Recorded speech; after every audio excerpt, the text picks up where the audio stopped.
Vice Chancellor, Sir, Professor Sitaramarao Garu, respected guests of today's function, Sri Vinod Kumar Garu, Vice Chairman Planning Board Telangana, Government of Telangana, Srimati Surabhi Vani Devi Garu, MLC Graduate Constituency, Mahbub Nagar, Rangareddy, Hyderabad. Limbadri sir, no, Professor Limbadri Garu, he will join in a few minutes. Sri Naveen Mittal Garu, Commissioner Technical and College Gate Education. Sri Professor T. Papireddy Garu, former Chairman, Telangana State Council of Higher Education. Sri R. Shailesh Reddy Garu, CEO, TSET. Ramakrishna Garu, Excel Media, Directors of various branches, Deans, Head of the branches, Head of the departments, teaching and non-teaching colleagues of this university and media friends. I welcome you all for this one-day symposium. My warm welcome to you all for this one-day symposium on bridging educational divide through open distance, flexible learning and technology initiative, integration. Now I request Srimati Manjula Garu to present flower pot to our honorable guests and also our honorable Vice Chancellor, sir. Vice Chancellor, sir. Sir. Welcome, sir.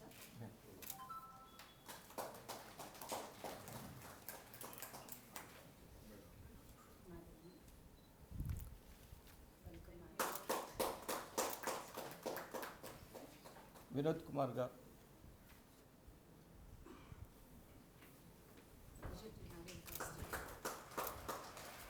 Naveen Mittal Garu. Morning, sir. Papireddy Garu. Agar. Shailesh.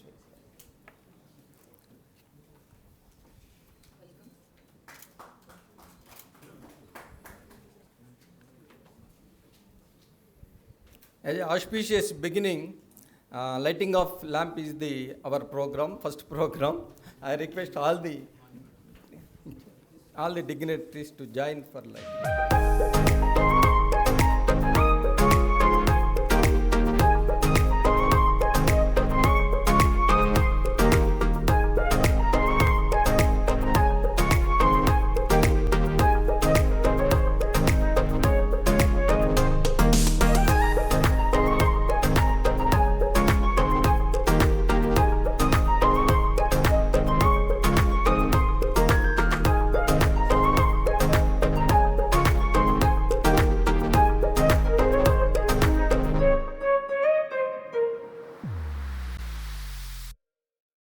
Sir, next item is introduction of the guests, sir.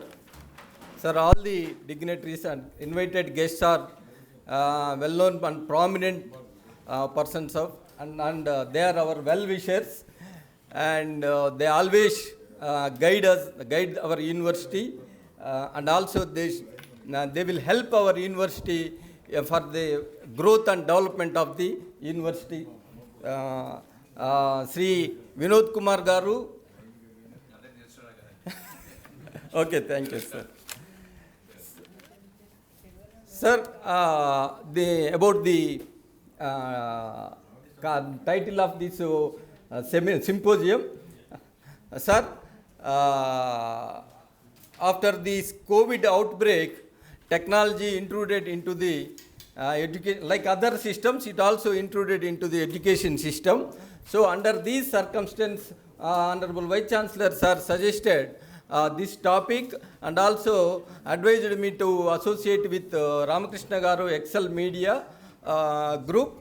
Accordingly, we have arranged this meeting, sir. Thank you. Now I request Honorable Vice Chancellor, sir, to conduct the further proceedings, sir. Good morning, everybody. Sabaku namaskaram. I once again welcome you all to this August gathering. Sri B. Vinod Kumar Garu, Vice Chairman, Planning Board, Government of Telangana. Srimati Surabhi Vani Devi Garu, MLC. Sri Naveen Mittalji, Commissioner of Technical and Collegiate Education, Government of Telangana. Professor T. Papareddy Garu, former Chairman of the Telangana State Council of Higher Education. Sri Shailesh Reddy Garu, our Honorable EC member. And Professor Limbadri is going to join us very shortly. And Sri Ramakrishna Sangam, Chief Editor, Excel India Media Group. Sri P. Madhusudan Reddy, Director, Center for Internal Quality Assurance, and friends. So, we are very happy today. We are going to deliberate on very important topic of the contemporary relevance, that is bridging educational divide or gap, whatever you say. Or you can say distance is replaced by digital nowadays, because entire global has become a small village. Nowadays you can see whatever going on in the faraway places, from any corner of the world. So now this has become very most contemporary relevant topic of deliberations and discussions at various levels in different sectors. Maybe the policymakers at the higher echelons of these governments and academicians, and also various stakeholders of the education. Maybe they are parents, students, or industry or job market. There are so many, even press and media also. The wider discussions are going on. We have to focus on this issue mainly. I wanted to be very brief. It's a opening remarks. I will confine to the major topic, and we are supposed to hear from the prominent persons coming from the different fields of society, different sectors of the society, those who are very close to policy formulations, and also who are experienced in the implementation of those educational policies in our state and country also. This is the broad spectrum of this dais now. So, the major purpose of this symposium is, you know very well, our university has 40 years of existence and service to the higher education sector. Lakhs of students have been graduated from this university. To be frank enough, if you see the vision mission statement of the university, it is very clear: education for all, education at your doorstep. Now we have adopted inclusive quality education. So slowly, your university is also transforming in the various phases from one stage to another stage. In this process, we have reached many unreached sections of the society, mainly poor people, those who are dropped out from the society, but for various economic and social reasons, they could not continue their higher education. Without aim only, without objective only, this open university system has come into India. ODL system has been introduced with the purpose of reaching the unreached. That is very clear. Now we are speaking many things. It has been thought of long back, 40 years back. This is the first and old open university in our country and has become a path finder, path maker to the other universities, including the National Open University. So over a period of 40 years, many changes have come, many reforms have been introduced. Now, this is the very important transformational phase where we have to reimagine ourselves, rethink ourselves. Many changes are coming out. So, keeping these aspects in view, we wanted to reach unreached policy influencing zones in the government with this symposium. They must realize the importance of the ODL system and its role in enhancing the gross enrollment ratio of higher education in the society. Especially our university, BRAOU, has contributed 30% of percentage to the GER of our both the states, Andhra Pradesh and Telangana. It is recognized by mega university in Commonwealth by Commonwealth of Learning. Those universities who have more than 1 lakh admissions are considered as mega universities. And we have got awards and rewards for introducing science programs first, BSc programs. And we have also introduced CBCS system for first time in the country by the Open. All these achievements are there. But at the same time, we are also lagging behind in so many aspects. If you retrospect and review ourselves properly, in view of use of technology and technology integration in the teaching learning processes and other areas of the university administration, still we are yet to learn so many things, yet to introduce many aspects. Then we should also be very clear what is the educational divide. We are using the term concept digital divide also. Computer literates, illiterates. Now, without computer literacy, you cannot survive in the modern world where technology is taking over every field.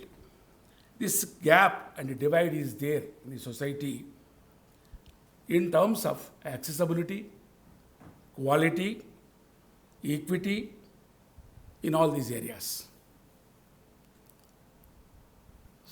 Some of them are not able to afford quality education. Between private and public universities, gap is there. Like that in so many areas, really higher education system in India is struggling to realize these, solve these challenges of accessibility and quality and equity. So this gap need to be bridged. So ODL is one of the method, is already discovered 40 years back, and it has served some purpose also. So, again, I may have to depend upon the experts' opinions on various aspects related to ODL system. If you see the contextual factors of the transition or transformation phase in this context is, there are so many contextual factors are there. Some important are post-COVID situation. It has forced us to adapt to technological solutions and technological means. And the fast growing digital age or information age, and present generations' needs and requirements, national education policy, and then United Nations Sustainable Development Goals, especially Goal 4, and then insufficient support from the government. Generally, in the context of globalization, governments are rolling back to invest more on education and health sectors. Keeping all these factors of the transformational phase of this context, we have to think the alternative. The alternative is ODFL, and at the same time, we should also, if you capture the process of transition, the major areas are democratization of higher education, which includes access, equity, and also quality, but always technology applications and quality assurance. Continue all these themes in all these areas. Then technology mediate form of education, which includes as technology accessibility, acceptability, and appropriateness of the technology.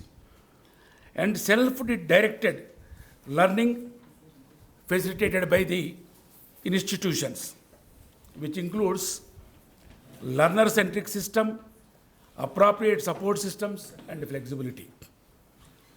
And another important dimension is lifelong learning for all. These open universities must be in a position to provide an opportunity to everybody. We cannot continue in the old pattern of BA, BSc, BCom, and MA. Now we need both knowledge and skills. Mere knowledge-oriented degrees doesn't work. And skills also need to be imparted. But then what are the areas of reimagination of open universities and open university systems? Our major areas of reimagination and rethinking and restructuring ourselves are admissions, educational programs, teaching, learning and evaluation strategies, learner support system and services, and system governance, system management. All these areas need to be reimagined, and also we should think various alternative, flexible, technology-mediated methods which can provide both inclusive and quality education for all and providing lifelong opportunity to everybody who wanted to reskill themselves, upgrade their skills, and upgrade their knowledge. And we have to evolve so many new programs, short-oriented, short-term programs, maybe certificates or diplomas. And we should know that the graduates of present century, 20th century needs mainly 3 types of skills: human skills, data skills, and technology skills. All these need to be properly integrated. Unless this is done, what is human skills? But everything is, machine is doing, people expect what machine is not doing, you are supposed to do that. In the same way, in the age of data, information, please welcome sir, Limadri. In the age of information, bundles of information, tons of information, we must be able to find which data is useful to us, which data is meaningful to us. And in the same way, our graduates must also in a position to mediate with missions, technology, and software systems and various technological innovations which are coming up present day to serve the society and to serve the industry, market, and all that. So with this brief presidential opening remarks, but in between also, as a president, I will also interfere here and there, intervene to regulate the discussion. I once again appeal to all the speakers to confine to time. That is most important. We have started late, and so with this brief introduction, I thank you once again for giving me this opportunity. I once again thank all the speakers who have kindly accepted our invitation and came over here to participate in this symposium. Thank you. Thank you very much. Once again, now I request Sri Ramakrishna to speak a few words about the symposium and all that. Actually, I'm supposed to introduce the theme of the top symposium today, but already introduced, done that job. And this is the dictaphone printout. It needs some corrections, Mittal Garu. This is actually dictaphone printout. We need to fine tune it. And dignitaries on the days, and they are all very, as Sitaramara Garu said, they are select group of influential people in Hyderabad. Vinod Kumar Garu, you all know, he is not just a planning commission, the planning board vice chairman, but also close think tank policy member of KCR, CM KCR Garu. He is involved in policies related to higher education. Even in recent university strengthening and vice chancellor's appointment also he played a role, catalyst role, positive role. And Naveen Mittal Garu, very illustrious civil servant we have in Hyderabad. He is IIT and IIM product. And his knowledge on digital technologies, especially in the emerging sunrise areas, is immense actually. We need to benefit out of his expertise and advisory role. And Limbadri Garu has been doing a wonderful role as Higher Education Council Chairman. Papireddy Garu, for the last 8 years, he was there at the help of Higher Education Council. And they together played a key role in strengthening initial nascent stages of Telangana higher education and especially degree colleges.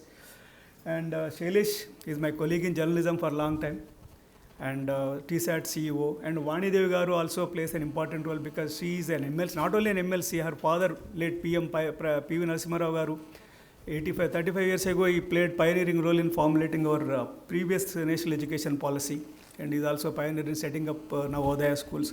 So all of them have their own unique background. Sitaramara Rao Garu, is second time VC of this great university.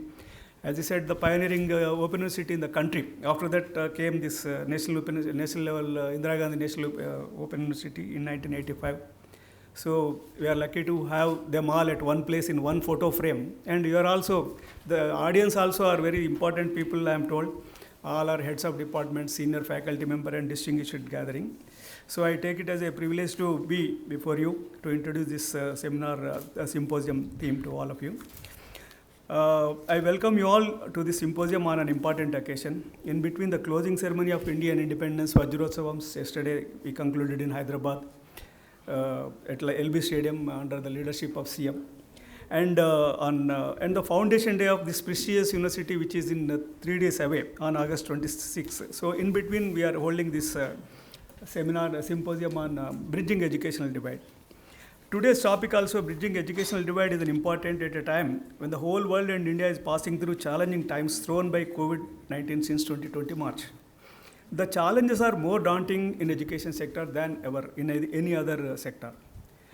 At the outset, let me introduce about Excel India magazine also, as the first English news monthly magazine registered with RNA, Register of Newspapers of India, Delhi, after the formation of Telangana state in 2014. So ours is the first magazine, national level magazine, and we are into conducting seminars, symposiums and conclaves on various issues related to knowledge sector, education, health.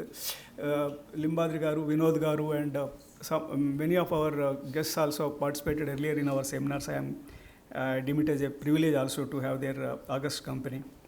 We are planning this bridging educational divide first of two-part series on the same subject we are planning to have. This is the first of such the series, first meeting of that series. There is a strong reason why we chose Dr. B.R. Ambedkar Open University, Hyderabad.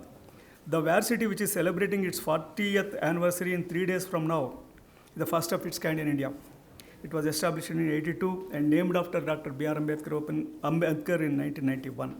I am happy that the university has acted as a model for national level Indira Gandhi National Open University, which came up in 1995. Subsequently, 16 other state and central level open universities have come up in country.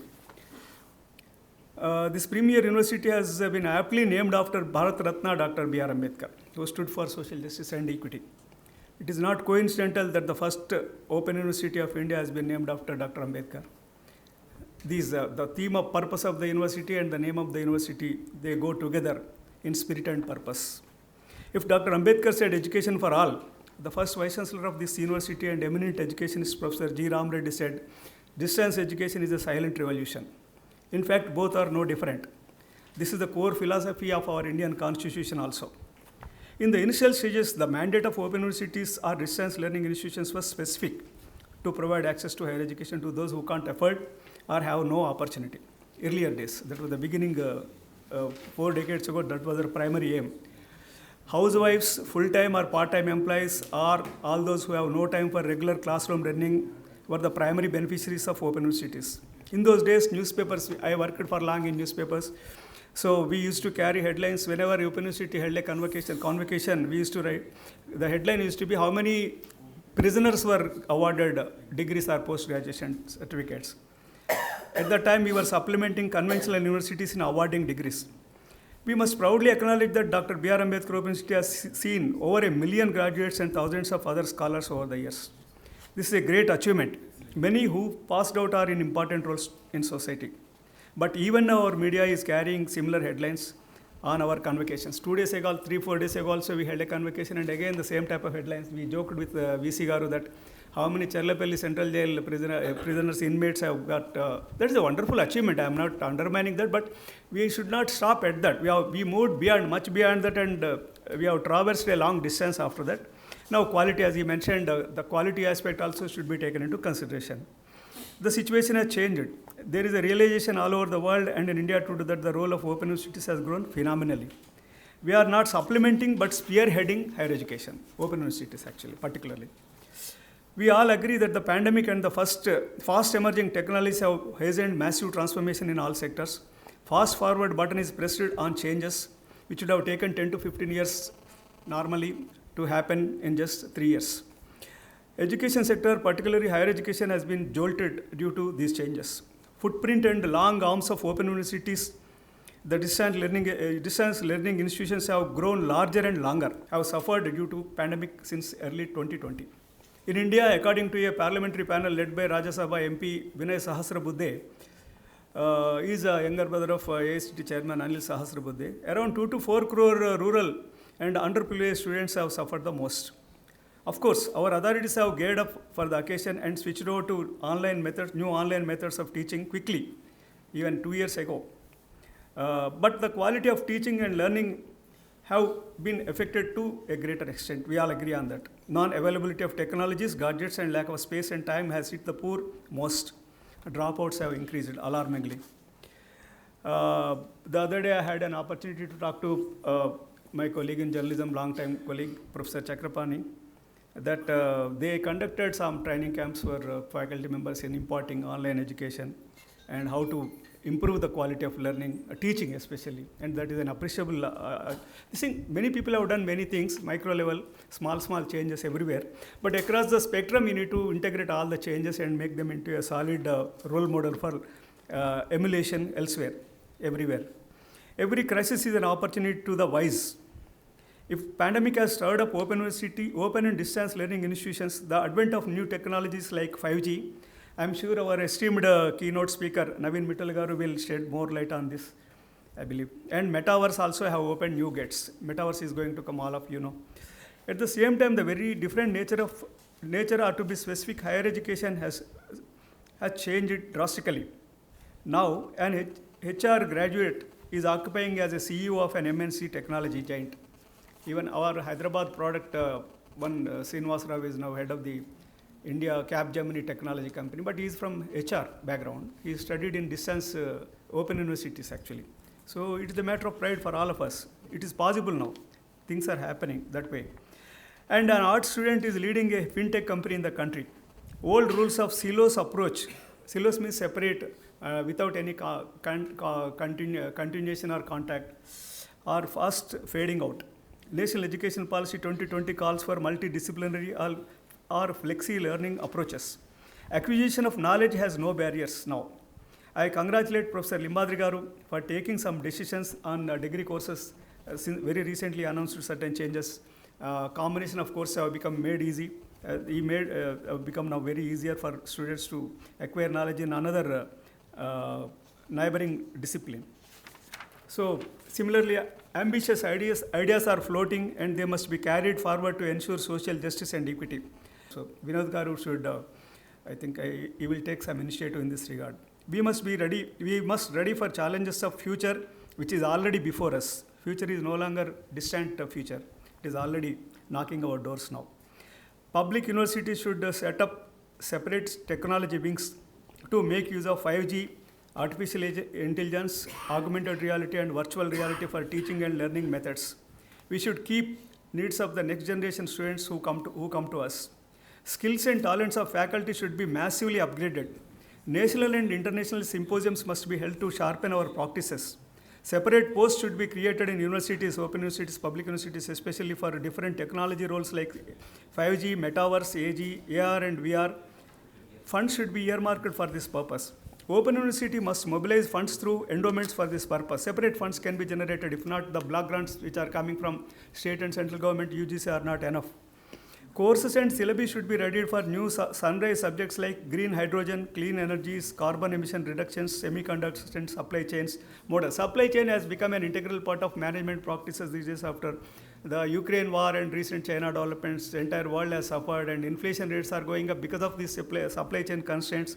So how best we can fill into the, a conventional university may take longer time to step into these areas, but open university can quickly, with agility and speed, it can step into this role and educate the people at various levels in various formats. Even in arts and humanities, new courses are combination of courses as national education policy envisages should be taken up. Separate courses for lifelong learners like CEOs or top politicians can be thought of. Even top politicians need some courses. For instance, most of the people, MLAs, become ministers. Once a person becomes a minister, he doesn't have any knowledge in that subject. We can impart 1 week-long or fortnight-long short-term courses for those people. So they can upgrade their skills. Without diluting our social commitments where our fees are low or moderate, we can open a new window where higher fees can be charged for those who can afford.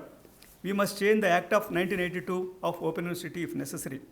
It is appreciable that already our officials, Mittal Garu and Professor Limbadri Garu, have taken some steps in this direction of implementing flexi courses and a new education policy spirit. I am sure the speeches of our guests, Vinod Kumar Garu, keynote address speaker Mittal Garu, and other eminent guests like Vanidevi Garu, Limbadri Garu, Papradi Garu, and Shailesh Garu will certainly contribute furtherance of our goal of bridging educational divide in society, in our sustainably in our society. I also congratulate Madhusudan Reddy Garu for coming forward in conducting this wonderful seminar, and appreciate and express my gratitude to Professor Sitaram Rao Garu for presiding over this symposium.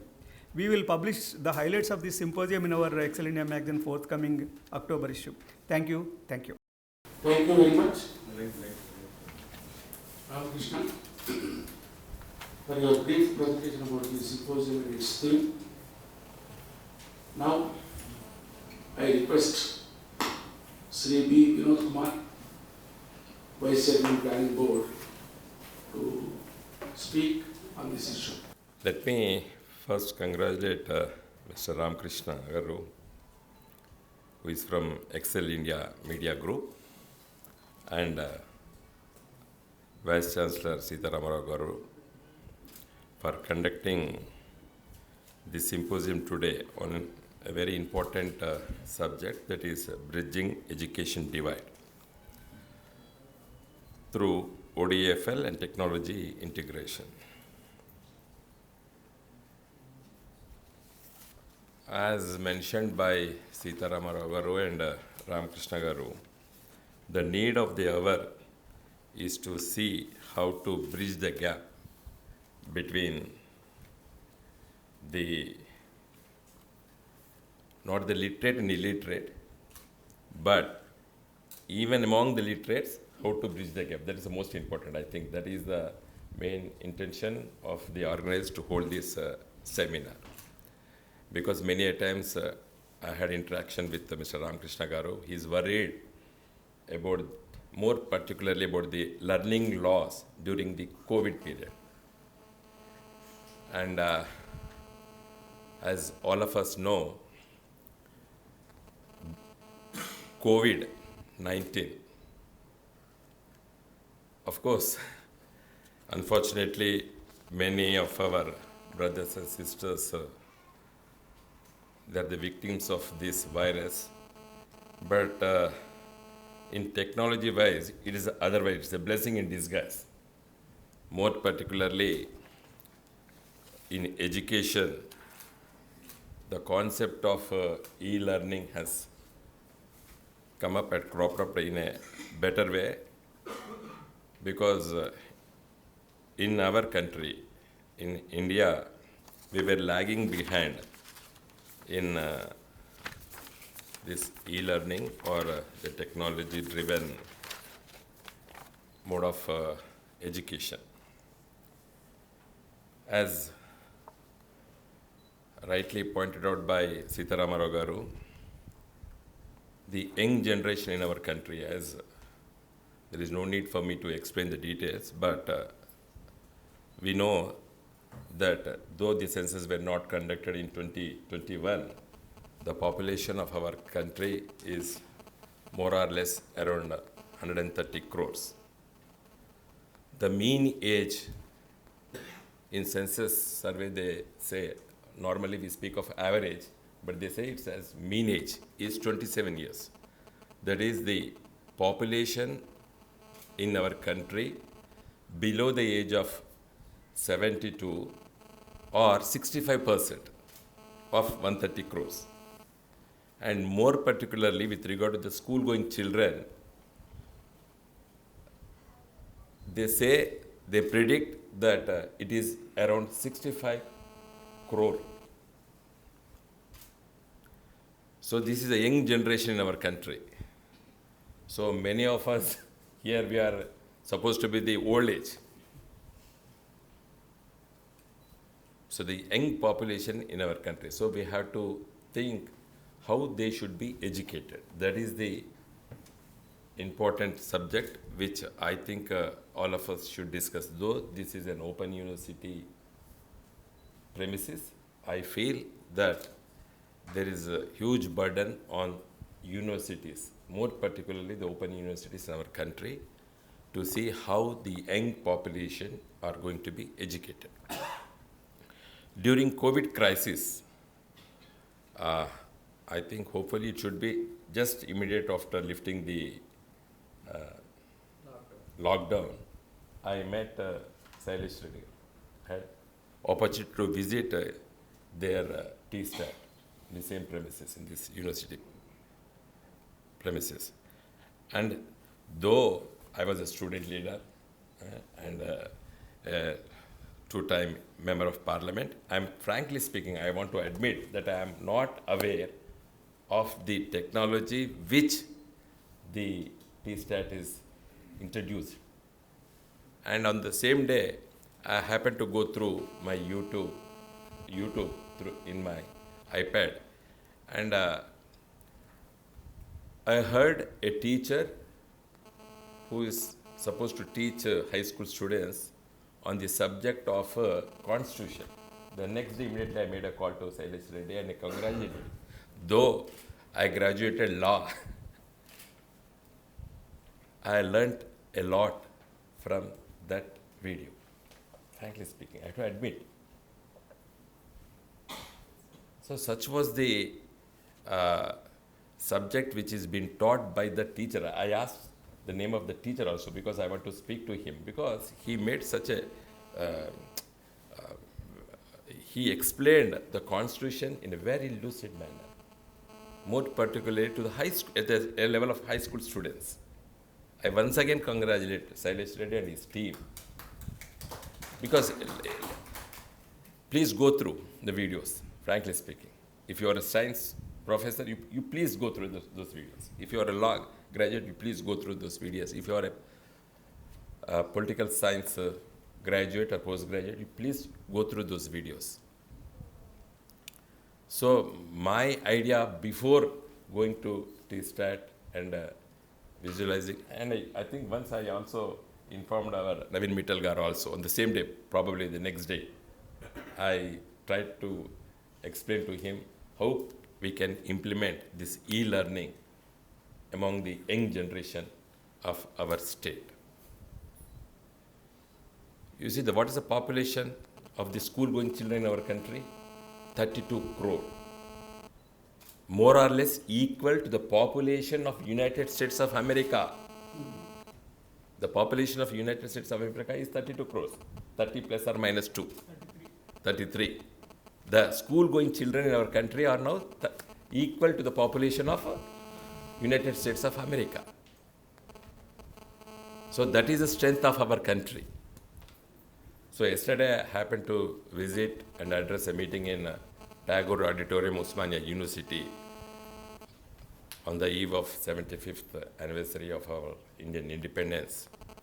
I'm very lucky to hear yesterday one professor who is around 90 years, a retired professor of Osmania University, Raju Purkar, a political science professor.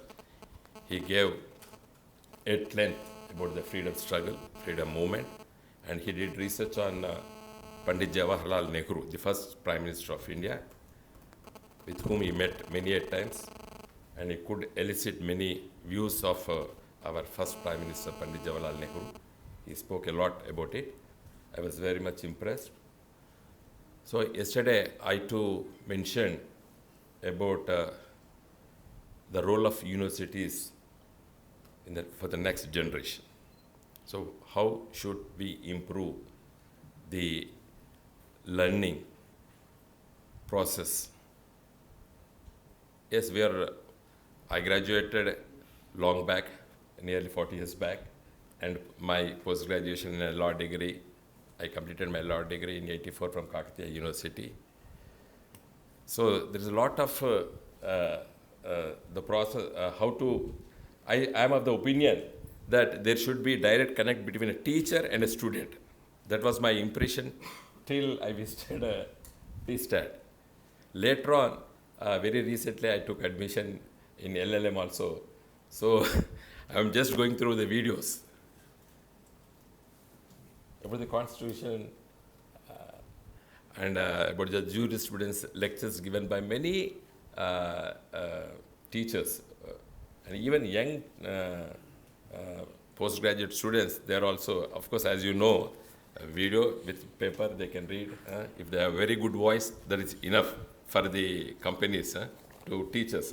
Though they are well versed or not, I don't know. But at least with their good voice, they are trying to impress by giving very good lectures. So whatever it may be, what I feel is that to bridge the gap, there is a need to propagate the online learning and distant learning as well. So while I was discussing with a few of my friends, they gave me a note stating that what are the advantages of e-learning. That was my question to him, because I'm not well versed or not, I'm well informed about the e-learning, online learning maybe. So he mentioned 4 or 4 points which I would like to put before you to express your own opinion, whether it's fine or not. Online learning helps both teachers and students to be more engaged than in a traditional mode. I have my own opinion on this. The second thing is, late bloomers can repeat the videos which have been provided to them by teachers and they can search related videos on YouTube and can learn the concept at their will. This is fine. Equal learning opportunities are provided to each student by online teaching. Students can control the pace, the time, and the place of learning. Fine. To me, due to the use of e-content in teaching, students can access contents anytime. That's fine. New generation students are more comfortable with mobile phones and laptops than books and pens. There is no concept of backbenchers in online classes, and all students get a front row seat.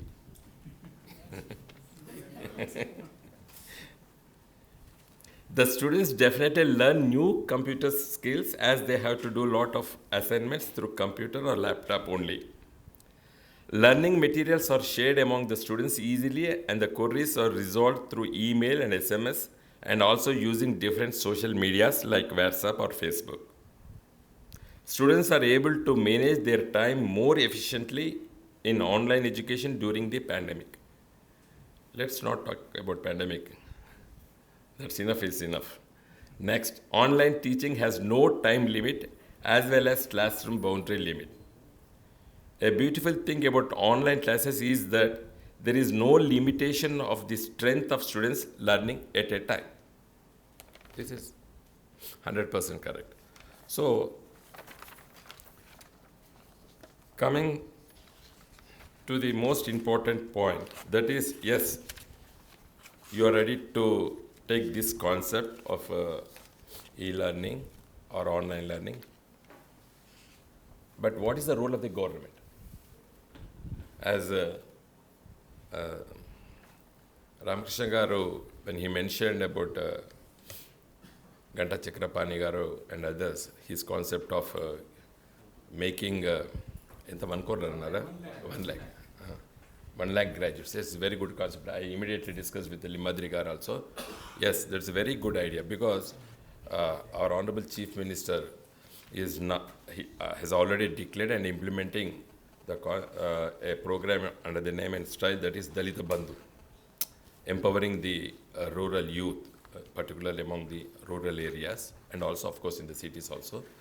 So, yes, let us discuss on this subject. Let me not declare it as a policy because we have to discuss with the Honorable Chief Minister.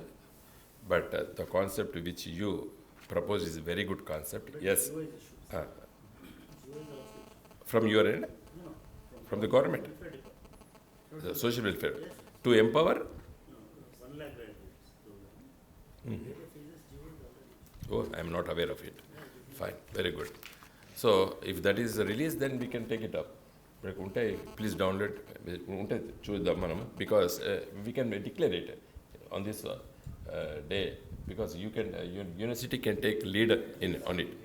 Chakrapani Garu, while you speak, you please explain about it, and our honorable Vice Chancellor, we can take a call on it, and our Commissioner Garu very much, he is very much present, and we can take a call on it and we can declare it because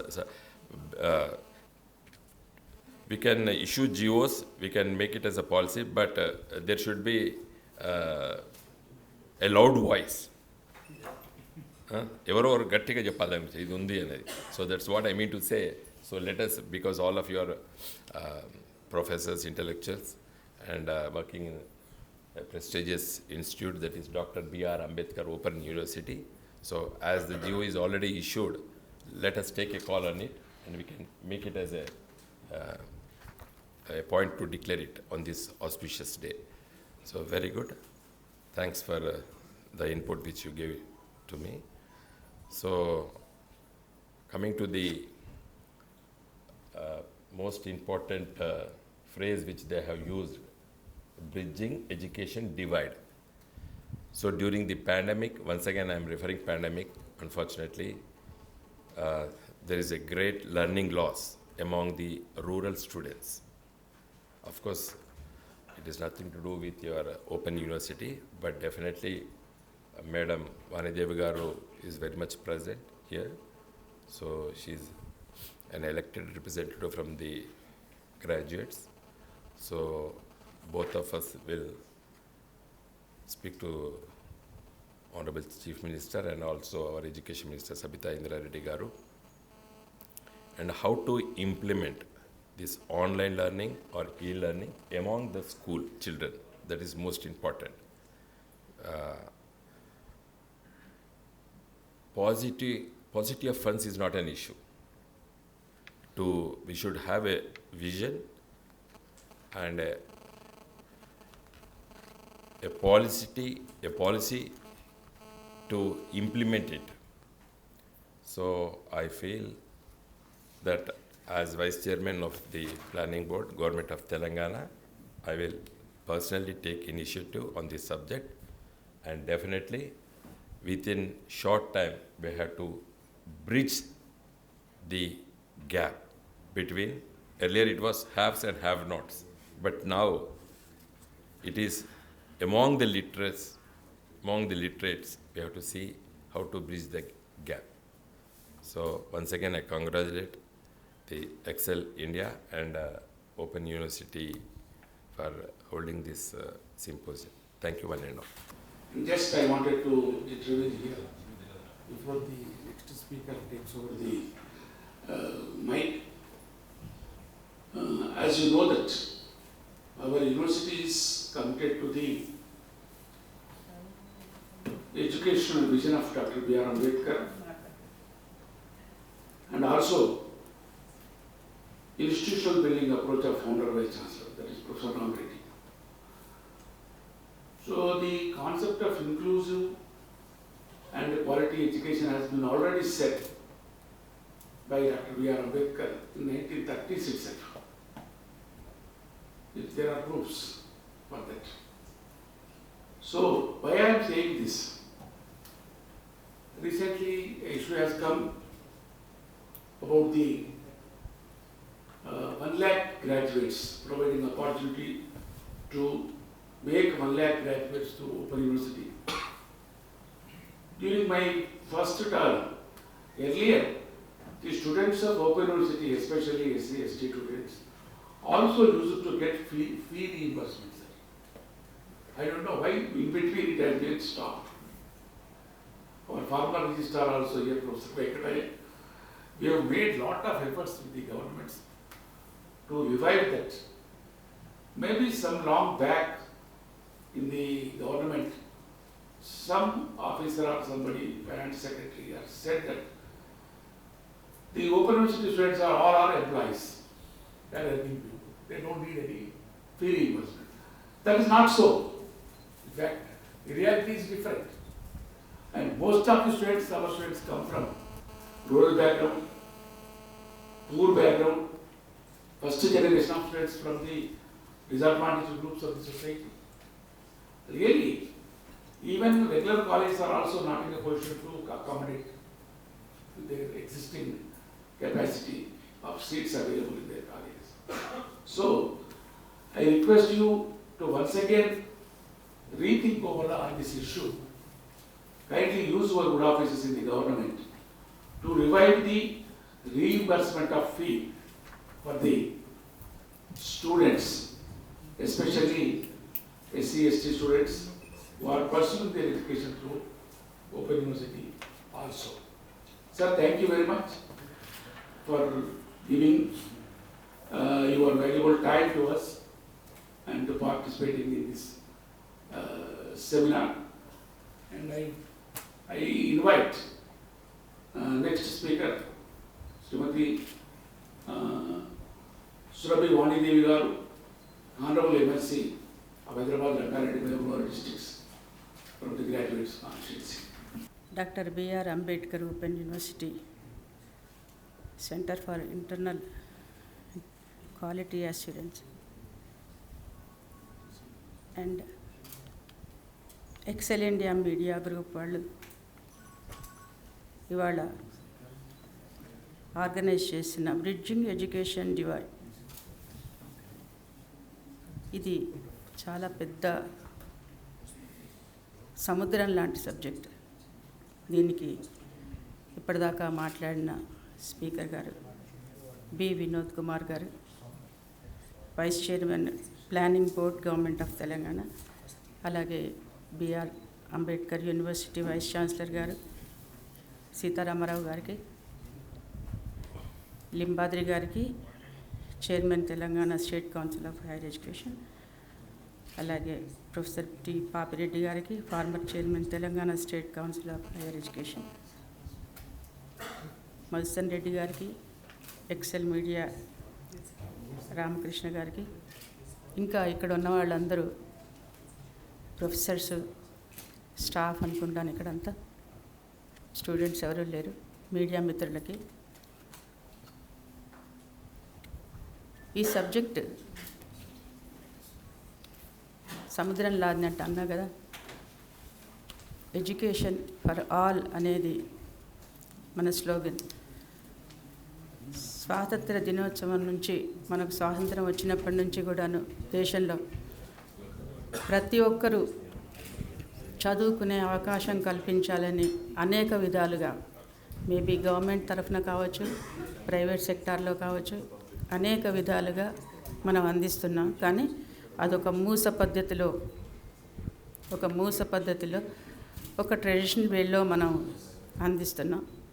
కానీ కాలానుగుణంగా అనేక మార్పులు చెందుతున్నాయి. ఆ మార్పులతో పాటు education అనేక రూపాంతరాలు చెందుతూనే ఉంది. చిన్న ఎగ్జాంపుల్, మా పెద్దన్నయ్య చదువుకున్న సైన్స్ బుక్ మా చిన్నన్నయ్య చదువుకున్నాడు. ఆయన చదువుకున్న సైన్స్ బుక్కే నేను చదువుకున్నాను. ఆ చదువుకునేటప్పటికి ముందర 4 పేజీలు, వెనక 4 పేజీలు పోయి ఉంటాయి. అలాంటి ఒకే పుస్తకం నుంచి చదువుకున్న రోజులు, దాదాపు 14 సంవత్సరాలు ఒకే సైన్స్ బుక్. ఆ పద్ధతి నుంచి మనం స్మార్ట్ జనరేషన్లోకి వచ్చినాం. మనం ఇప్పుడు ఆప్షన్స్ చాలా ఉన్నాయి స్టూడెంట్కి. ఎన్ని ఆప్షన్స్ అంటే అన్ని options. Sky is your limit. మీరు చదువుకోవాలనుకుంటే ఎన్ని సోర్సెసే ఉన్నాయి మనకి. ఇప్పటిదాకా వినోద్ గారు చెప్పినట్టుగా మనకు ఇది ఇన్ఎవిటబుల్ అంటే కానీ మనం చెయ్యం. చాలాసార్లు ఇది నీకు ఇంకా ఆప్షన్ లేదంటే కానీ చెయ్యం. అట్లాంటి కోవిడ్-19లో మనం మార్చి లాస్ట్ వీక్లో అనుకుంటా లాక్డౌన్ స్టార్ట్ చేయగానే management, private colleges, government colleges అందరూ కూడా, స్టాఫ్ అందరూ, ప్రిన్సిపాల్స్ అందరూ ప్యానిక్ అయిపోయినారు. అరే మరి చదివేట్లా? చాలామంది కోపం చేశారు. ఒదికి ప్రాణాలు పోతుంటే చదువు అంటారేంటి అని. చదువుకుంటేనే కదా దేన్నన్నా ఎదుర్కోగలం మనం అని మా వర్షన్, అంటే యాజ్ టీచర్స్. సో ఇలాంటి ఫోన్స్లో సంభాషణతో ఫైనల్గా 3వ రోజులకి 4వ రోజులకి ఆన్లైన్లో చదువు చెప్పండి అని ఆజ్ఞలు వచ్చాయి. కొంచెం నాలాంటి వాళ్ళకి ఏదో అటు ఇటు కాసేపు తిరిగినాను కనుక, కొన్ని దేశాలు తిరిగినా కనుక కొంచెం టెక్నాలజీ గురించి కొంచెం పరిచయం. కానీ 55 పైచిలకు లేకుంటే 50 పైచిలకు వయసున్న వాళ్ళందరికీ అదొక పెద్ద బ్రహ్మ విద్య అయిపోయింది. ఆన్లైన్లో క్లాస్ ఎలా చెప్పాలి madam? How can I teach? Practicals చాలా వరకు ఇవన్నీ టెక్నికల్ ఎడ్యుకేషన్ సంబంధించిన క్వశ్చన్స్ ఉండేవి. కెమిస్ట్రీ ఎట్లా చేయించాలి ప్రాక్టికల్స్, ఇలాంటి క్వశ్చన్స్ నేను చాలా జాగాల నుంచి, చాలా టీచర్స్ నుంచి విన్నా. కానీ మళ్ళీ ముందుగా చెప్పినట్టుగా ఇన్ఎవిటబుల్ అయినప్పుడు ఇంకా నీకు ఛాయిస్ లేదు, చదువుకోకుండా ఎలా ఉండగలం? ఇంపాసిబుల్ అది. సో 5 రోజులలోనే అందరు ప్రొఫెసర్స్, టీచర్స్, ఇంతకుముందు చెప్పినట్టు 50 years అబవ్ ఉన్న వాళ్ళు, ఇప్పుడేం నేర్చుకుంటాం అనుకున్న వాళ్ళందరూ కూడాను దే స్టార్టెడ్ టీచింగ్ ఆన్లైన్. నేను చిన్న ఎగ్జాంపుల్ చెప్పాను. మధ్యాహ్నం పూట భోంచేసిన తర్వాత అప్పుడప్పుడు మాస్టర్ చెప్పినట్టుగా ఇక్కడ T-SAT, junior college lecturers, junior lectures అన్నీ వినిపిస్తారు. కొన్ని మ్యాథమెటిక్స్ అంటే కొంచెం చాలాసార్లు దూరం పోతాను, భయం కదా అందరికీ. అట్లాగే నాకు కూడా కొంచెం లెక్కలు కొంచెం కష్టమైన పని. కానీ ఓ లెక్కల మాస్టర్ లెక్కలు చెప్తున్నాడు, ఎంత అద్భుతంగా ఉంది, ఆ లెక్కలు ఇంత ఈజీనా అనిపించింది, అంత చక్కగా చెప్తున్నారు. ఒక లెక్చరు ఒక క్లాస్ రూమ్లో చెప్తే అంతవరకే పరిమితం కాకుండా ప్రపంచంలో ఎవరన్నా వినొచ్చు, ఎన్నిసార్లన్నా వినొచ్చు, వచ్చేదాకా వినొచ్చు. అలాంటి వెసులుబాటు మనకు టెక్నాలజీ కనిపించింది. చదువుకోవాలని ఇష్టమే ఉండాలి. చదువుకునేటట్టుగా మనం బాధ్యత ఏంటంటే పిల్లల్ని ప్రోత్సహించడం, ఎట్లా చదువుకోవాలి అనేది వాళ్ళ దారి తప్పకుండా చూడాల్సిన బాధ్యత మాత్రమే మనం ఉంది. కానీ అనేక విధాలుగా రూపాంతరాలు చెందిన ఈ టెక్నాలజీలో చదువుకునే టెక్నాలజీలో చాలా ఈజీగా బ్రిడ్జ్ చేయొచ్చు అని నేను అనుకుంటాను. కొన్ని చాలా సున్నితమైన విషయాలు ఉంటాయి ఎంబీబీఎస్లో, ఏదో సర్జరీ, దానికి కూడా ప్రత్యామ్నాయాలు కనుక్కుంటున్నారు. కానీ ఇంకా పిల్లలకి ఇంకా దగ్గరగా, అంటే ఒక డాక్టర్ కోర్స్ చదువుతున్న సర్జరీకి సంబంధించిన సబ్జెక్టే ఉంటుంది, అది నేర్చుకోవడం అంత సులభమైన కాదు. అట్లాంటివి మాత్రం హ్యాండ్స్ ఆన్ కావాల్సిందే. కానీ 98% మాత్రం మనం ఆన్లైన్లో ఇవన్నీ కూడాను, అంటే టెక్నాలజీ ఉపయోగిస్తూ మనం చదువుకునే అవకాశాలు ఉన్నాయి. ఆ దిశగా మరి అంబేద్కర్ యూనివర్సిటీ గత 40 సంవత్సరాలుగా పరిశ్రమ చేస్తుంది. అప్పుడప్పుడు మేము సెలెక్షన్ కమిటీలోకి వచ్చినప్పుడు ఎంఏనో లేకుంటే పీజీని ఏదైనా ఉంటాయి కదా, ఆ సబ్జెక్ట్స్ వాళ్ళ సర్టిఫికెట్స్ చూసినప్పుడు, ఓల్డెన్ డేస్ చెప్తున్నాను, ఇప్పుడు కాదు, గత 30 ఏళ్ల కింద అలాంటి సర్టిఫికెట్ తెచ్చుకొని ఉన్న క్యాండిడేట్కి సెకండ్ ప్రిఫరెన్స్ ఉండేది. అంటే రెగ్యులర్గా చదువుకున్న వాళ్ళకన్నా కొంచెం సెకండ్ ప్రిఫరెన్స్ ఉండేది. కానీ అట్లా కాకుండా ఇప్పుడు ఫస్ట్ ప్రిఫరెన్స్కి తీసుకెళ్ళినారు అంబేద్కర్ యూనివర్సిటీ. దర్ ఈక్వల్లీ, అంటే మామూలుగా రెగ్యులర్గా యూనివర్సిటీలో చదువుకున్న వాళ్ళకి ఈ డిస్టెన్స్ ఎడ్యుకేషన్లో చదువుకున్న వాళ్ళు చాలా పోటీ పడుతున్నారు. వాళ్ళకన్నా రూరల్ ఏరియా నుంచి వచ్చిన వాళ్ళు, అంటే ఇందులో గ్రాడ్యుయేట్ అయిన వాళ్ళు బాగా పర్ఫామ్ కూడా చేస్తున్నారు. This is what I notice last 30-35 years. I really appreciate the work done by the university people. So చదువుకోవడానికి హద్దులు ఏమీ లేవు, ఎటువంటి బ్రిడ్జిలు అవసరమే లేదు. కానీ తపన ఉండాలి, తాపత్రయం ఉండాలి. దాదాపు 32-33 ఏళ్ళ నుంచి ఈ యూనివర్సిటీనే మేము చూస్తూ ఉంటాం. అంటే ఎటు పోవాలన్నా యూనివర్సిటీ ముందు నుంచి పోవాల్సిందే, రావాల్సిందే. ఇంటికి పోవాలన్నా, వర్క్ ప్లేస్కి పోవాలన్నా ఒక పెద్ద ఆదర్శవంతమైన యూనివర్సిటీ ఇది మాకు. ఈ టీశాట్ వచ్చిన తర్వాత అయితే పిల్లలందరూ నేను కూడా చాలాసార్లు ఇక్కడ ప్రోగ్రామ్ చేశానండి.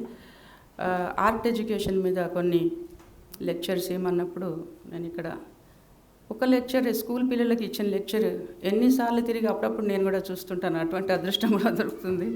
సో ఒక సబ్జెక్టు ఒక్కసారికే పరిమితం కాక, ఒక క్లాస్కే పరిమితం కాక, ప్రపంచమంతా ఎన్నిసార్లన్నా చూసుకునే ఒక వెసులుబాటు, అంటే అది నీవు ఒక ఆర్ట్కి సంబంధించిందే కావచ్చు, సైన్స్కి సంబంధించిందే కావచ్చు, మిగతా అనేక సబ్జెక్ట్స్ ఉన్నాయి మనకు.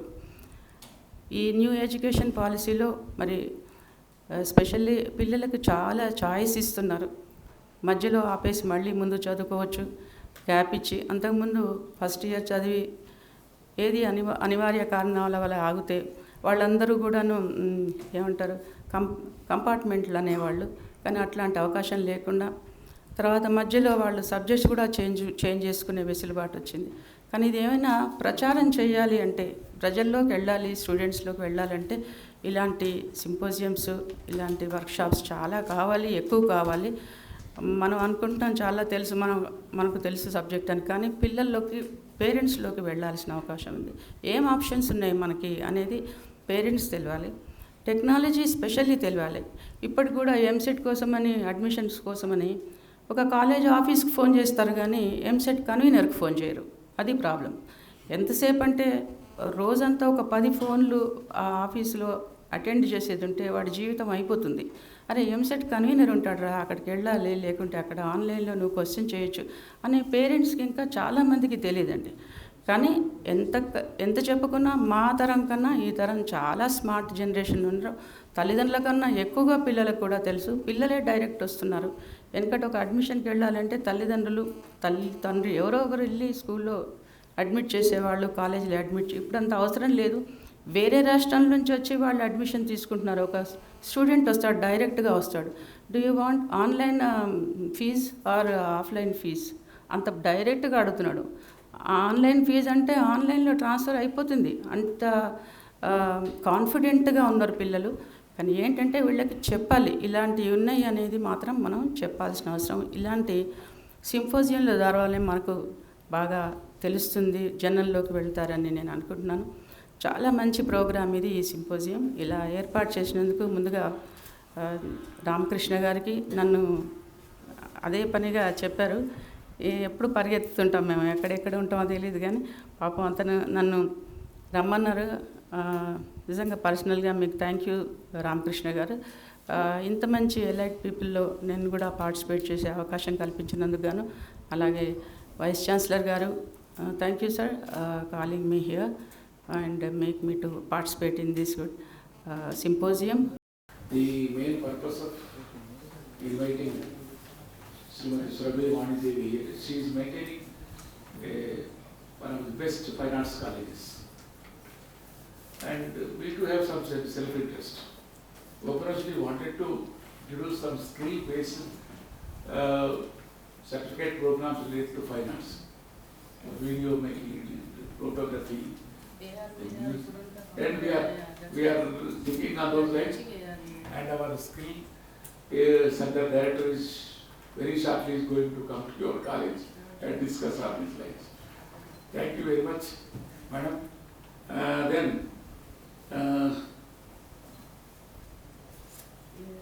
Nowadays, the generally accepted principle is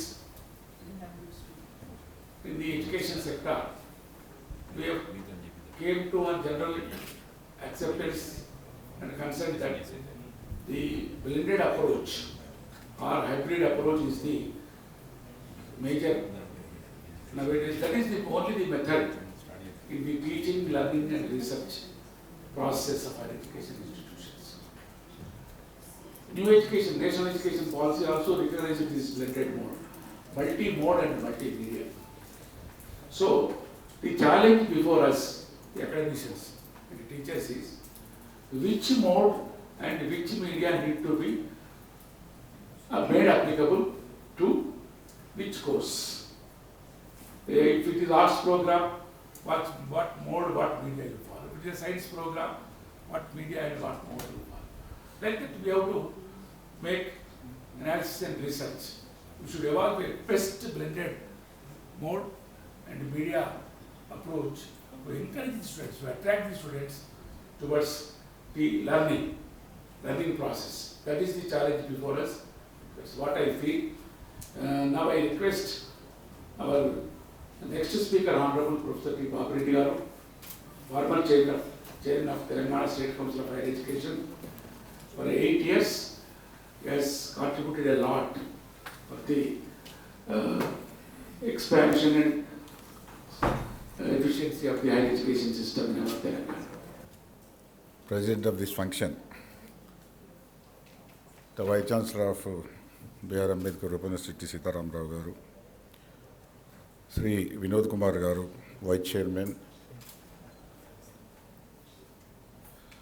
Planning Board of Telangana State, Navin Mittal Garu, the Commissioner, Technical and Higher Education, Professor Limbadri Garu, the Chairman of Telangana State Council of Higher Education, Vani Devi Madam Garu, MLC of Mahbub Nagar, Rangareddy, Hyderabad, Shailesh Reddy Garu, TSAT, and the registrar, the course coordinator, my dear friend Chakrapani, Venkataya Garu, my colleague and now is a member of the State Council, and all distinguished participants and guests. The bridging educational divide through ODFL and technology integration. In the period of COVID-19 of 2 years, the only available mode or medium is the only digitalization or online for the learning. In spite of this great opportunity, the reality is otherwise. The bridging educational divide, this divide is for those who are having no resources, no access to the net, no access to all this modern equipment or instruments. But those are having that equipment, net facilities and others, they are having some sort of in a better place. This is a reality. Therefore, the role of technology, digitalization, these are the inevitable factors in our life. Without technology or using of the technology, we cannot march ahead. So, what are the options and what are the availabilities in our state or in our nation is on one side. And other thing is, if we are not able to follow the same level of other nations, what could be the impact on our generations in coming days? Therefore, my dilemma is, we have to use this technology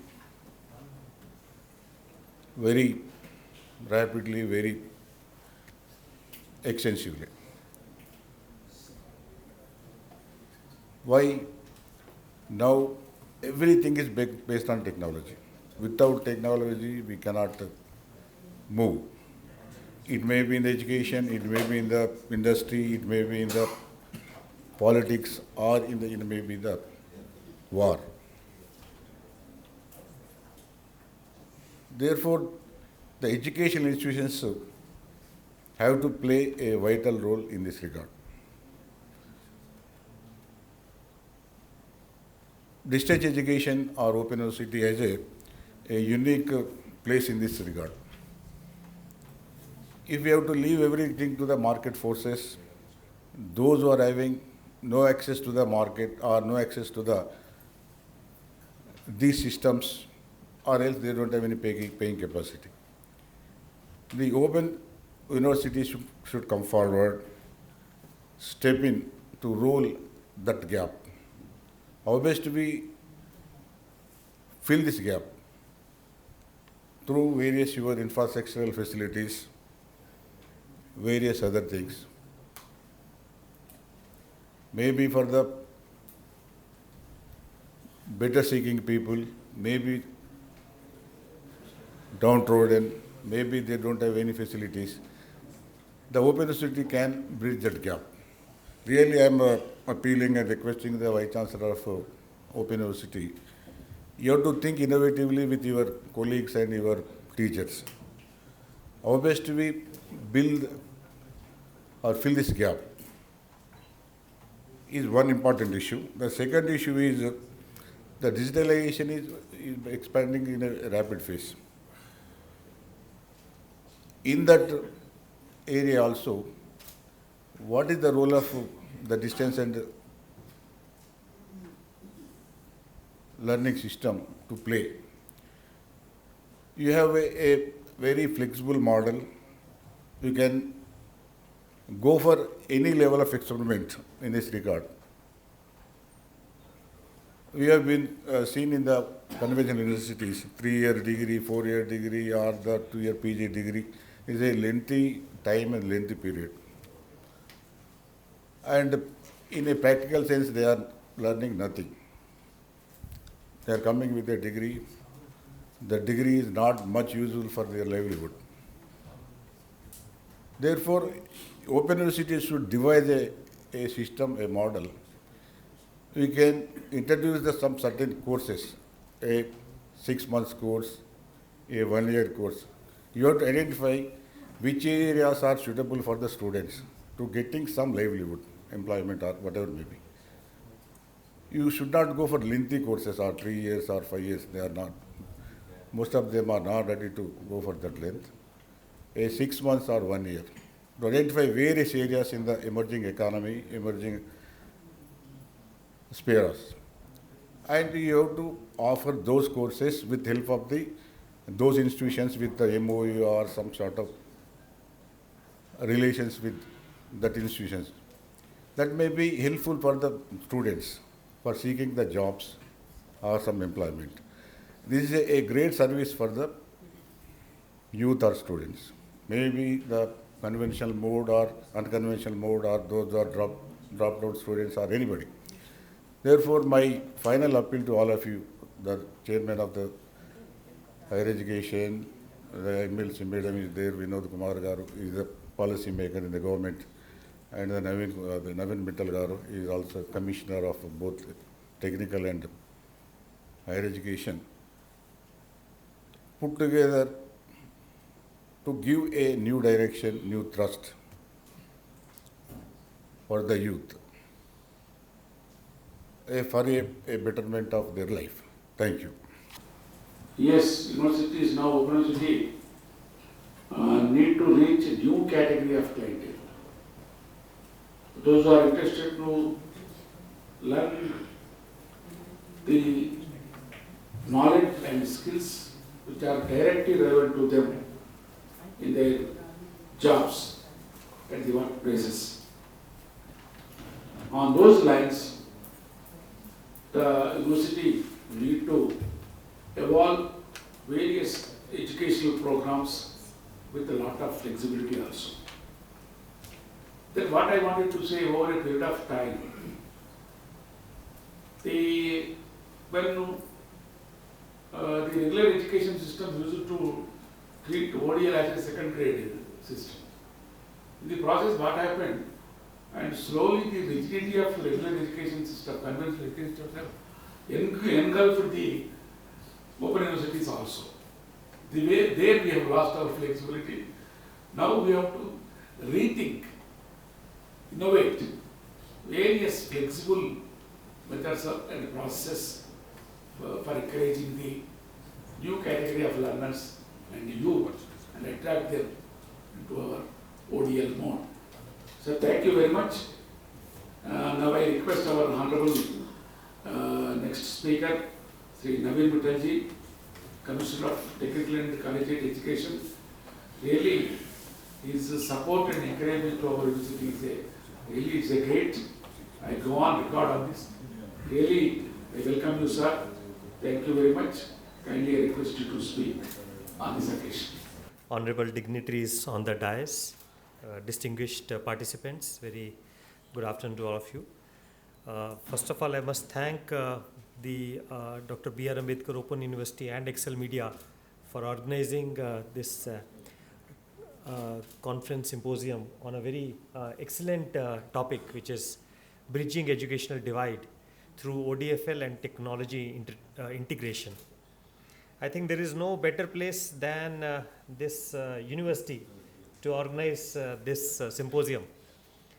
The reason is that we are celebrating 40 years of the university. 40 years.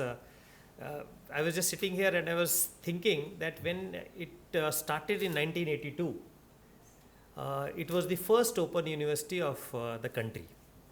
So hats off to those thinkers, the people who started this with such a great path-breaking idea, which the whole country has not seen, isn't it? I mean, when this concept did not exist, at that time, to start a university like this, you can imagine how forward-looking their thinking was. And even the IGNU also came 3 years after this university. So the question now we have to ask after 40 years, that is our thinking such path-breaking in today's times? Isn't it? See, we are fortunate to have been the beneficiary of that thinking 40 years back. And today we should ask our question, is our thinking today path-breaking for today's times? If we ask this question ourselves, we will get the answer and we will also get the solution. And I think this symposium, this workshop is part of that solution. Yeah, so this symposium can actually has the power to reorient our thinking and to give us a roadmap and a direction for the future. Yeah, I mean, I would say this is the importance of this symposium today, because in these four words which you have used, O, D, F, L, and technology. So you can say 5. This slowly technology, I think, can come in the middle of that. It can become ODDFL, as the VC was telling, we need not replace D by D, but we can probably add one more D. So it can become open, distance, digital, flexible learning. These 5 words can actually give us the roadmap for the future. And to tell you very frankly, the world is changing very fast. It's changing very, very rapidly. COVID was, though it was a big loss to a lot of economies, but I would say it had it has resulted in a lot of positive disruption in the education sector. And the disruption is this last 2 words, the technology integration, which we were missing. So if you just to give you a perspective, if you look at most of the other important sectors and you look in about 100 years, what has happened? I mean, not go 200, 300 years, but in about 100 years, what is the change?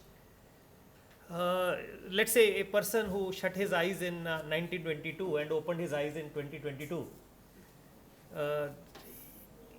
You look at few sectors, let's say health sector. You can't recognize the health sector 100 years back and today with so much of transformation. Antibiotics did not exist. The diagnostic tools did not exist. The surgical procedures did not exist. You can't imagine what it was and where we are. Transportation. Cars did not exist. Aeroplanes did not exist. Railways to some extent was there, but the way we see transportation today, there is just we cannot imagine. Communication. We were only dependent on letters and we call it snail mail now.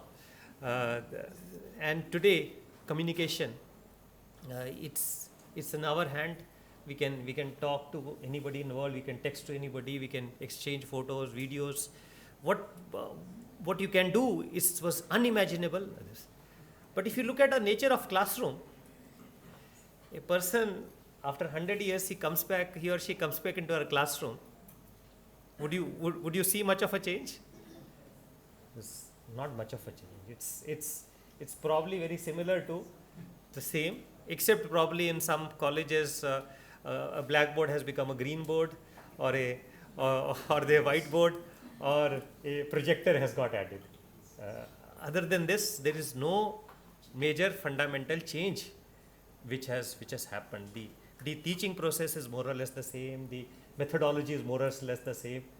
Other than that, and I'm talking to you about the bulk of education. I mean, okay, there may be certain places where may be this, but you look at bulk of 90-95% of the places, you would not see. They don't even have a projector in their classroom. I mean, look at schools, look at most of the colleges. You won't see much of a change. But today's times requires a total transformation.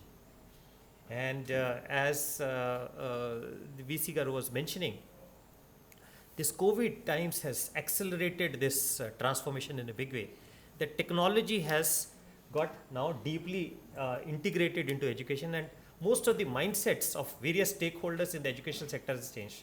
Whether it is faculty, whether it is managements include governments also, students, parents, resource providers, almost everybody mindset is now undergone a major change, and now we are able to talk about the way ahead. Had this symposium been organized pre-COVID, we would not have much of discussion. We would have been talking like Greek in our Telugu state, isn't it? But today we are able to understand it. So this is big change, and I think globally we are recognizing that what is the model which is going to be followed for bulk of the education is going to be a blended model. Neither a physical nor a completely online, though there are exceptions, and this university can actually be an exception in that regard. But more or less we have come to the conclusion that it is blended mode. Why? Because in physical mode, a teacher is teaching to an average learner. we were talking about you were talking about the front benchers. So a teacher is talking to an average learner. Say fast learner in that classroom is also frustrated because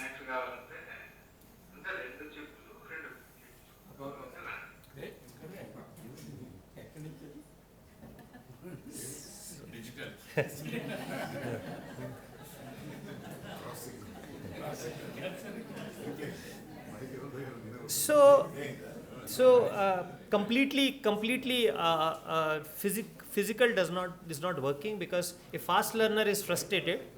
He or she knows most of the subject and he has no interest in that class. He is thinking teacher is already telling what I know. And a slow learner is also frustrated because he cannot understand, he or she cannot understand. So they are both frustrated. But if we use the technology, we can actually personalize the pace of learning and provide anytime, anywhere learning. You can watch that lecture at 50% of the speed, or no, my daughter sees some of the lectures or online videos at 200% speed. Sometimes I can't even, I ask her, how do you understand this?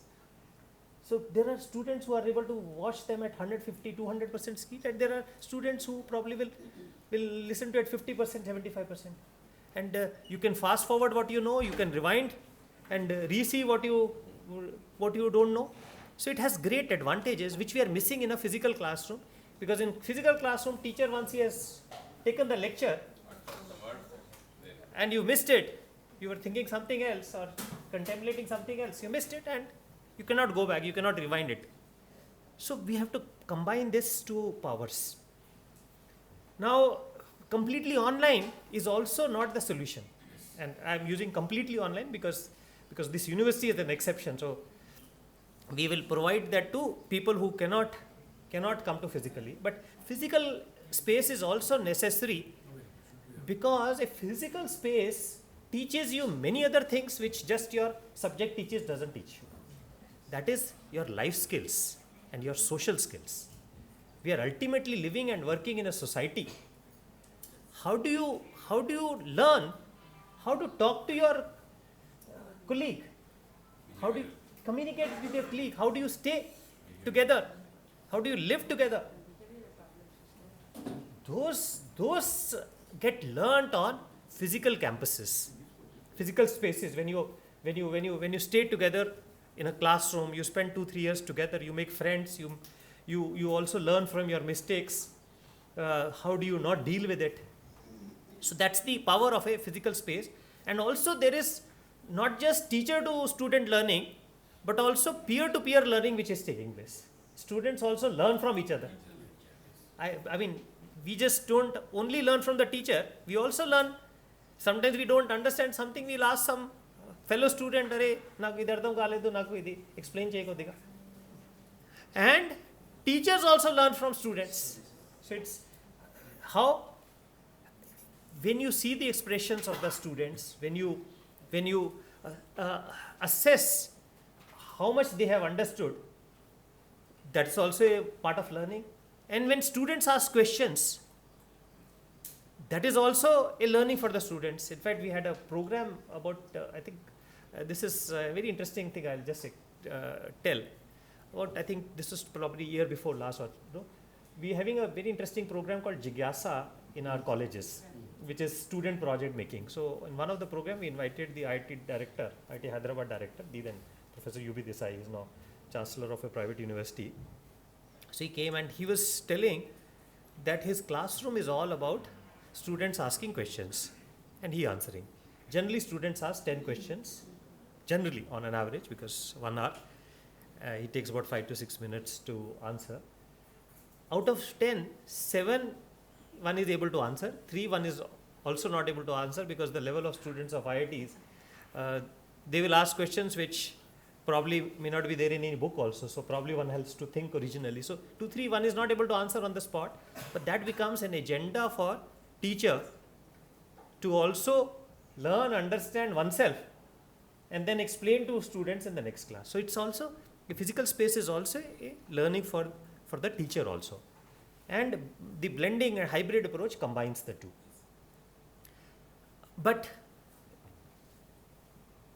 as a university, we have to look at our own model. Now, this is again not black and white. That is, it is like shades of gray in between.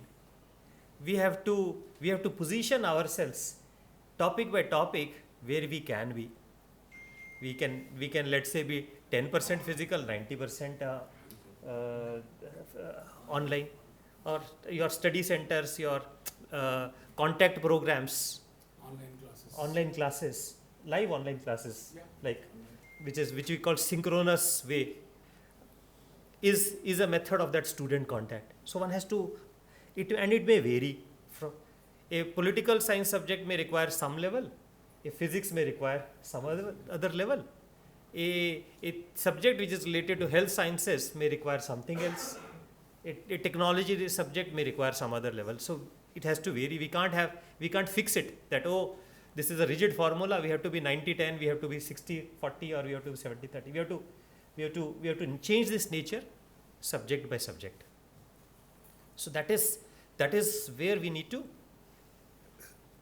innovate, and we have to be flexible in our own teaching side. We are asking flexible learning, we also have to have flexible teaching. And there is something which is very, very interesting, which is happening, and this is something which I want to point out, because you must understand what is globally happening.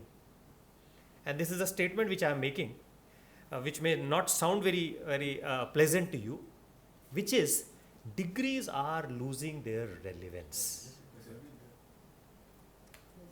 40-50 years back, a degree was a must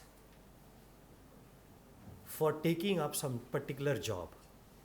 Government will still follow, government we may continue to follow for some more time, but in the outside world, it is no more the case.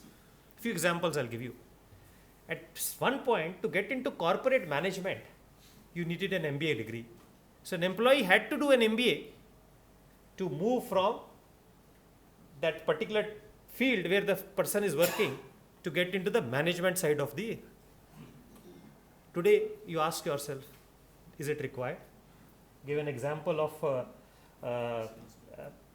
an Open University alumni now becoming a CEO of a company. So, an MBA degree is no more a compulsion to become a CEO of a company or to get into the management of the company. The startups, they take people from everywhere. Also, many companies are not even asking a technical degree for a technical job. And this is the new trend which is happening. There's a company, Tesla and SpaceX by world's richest person, Elon Musk. In that company, they don't ask what degree you have done. So they ask you, what are the skills you know? They don't ask. Is it what you have done?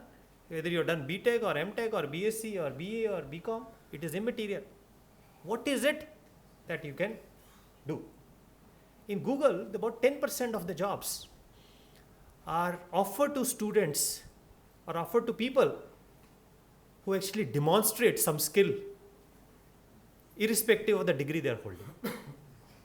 It could be, let's say, cyber security, it could be some new algorithm, or they simply offer. In fact, I read a news article about 10 days back, based on some global competition which they have offered. I think a 13-year boy actually cracked it. And because they did not check the age, they offered. And when they realized the person is 13 years, they said, no, 13 years we cannot employ as per country's rule. Please wait for 5 more years before joining. So that is a demonstration of international. Now you may say it is only happening in US, not happening in India. I can give you many examples, just India also. There's a company called Joho in Tamil Nadu. They're taking children after 10th class, putting them through a work integrated learning program. And they say about after 4 or 5 years, the students are better than any engineer you can compare. we also got this one HCL Technologies again. HCL is one of the top 3-4 IT companies. They came, now they are offering direct entry after 12th class. They will put them through a 6 months classroom session, followed by 6 months internship. At the end of 1 year, that student or that employee will get a full-fledged job ranging between 2.5 to 3 lakhs. And they're looking for almost 1 lakh such students directly after 12th class. Such students are joining in Ambedkar Open University. We have such students. That's what. No, but you are wanting student who does not do anything. I'm talking about people entering into a job without a degree now, and not the menial jobs which we traditionally assign to uneducated and illiterate persons. No. So a 10th class or a 12th class pass is no more an insult to somebody that, oh no, it's no more. So in such a scenario, we also have to look at where the degrees are leading to. In all these years, 40 years, we have survived only because this demand for degree among the students. But question is, in future, if you are not offering just this bachelor of XYZ or master of XYZ, are the people ready to even come? This is the question. Are you making them capable of something? And that is the direction into which we are moving. We are already having sufficient number of seats in our degree colleges in the state. For about 4 lakh, we are about 4 lakh seats. We are able. More than sufficient. More than sufficient. We are able to fill not more than 2.25 lakhs. In height of COVID, we filled only 2.5 lakhs. 1.5 lakh seats are vacant. So if a student really wants to join a college, can join. This was not the case when this university started, 82. There was a serious crunch of physical space for admissions. I just want to compare. When it started, what was the reason? We do not have physical space. Physical space is very expensive to build. A physical teacher is a very expensive resource and not available in enough numbers. That's why to have open university, to reach out to such. Today, it is not the case. That's why we have to really reorient. And I think the way to do that is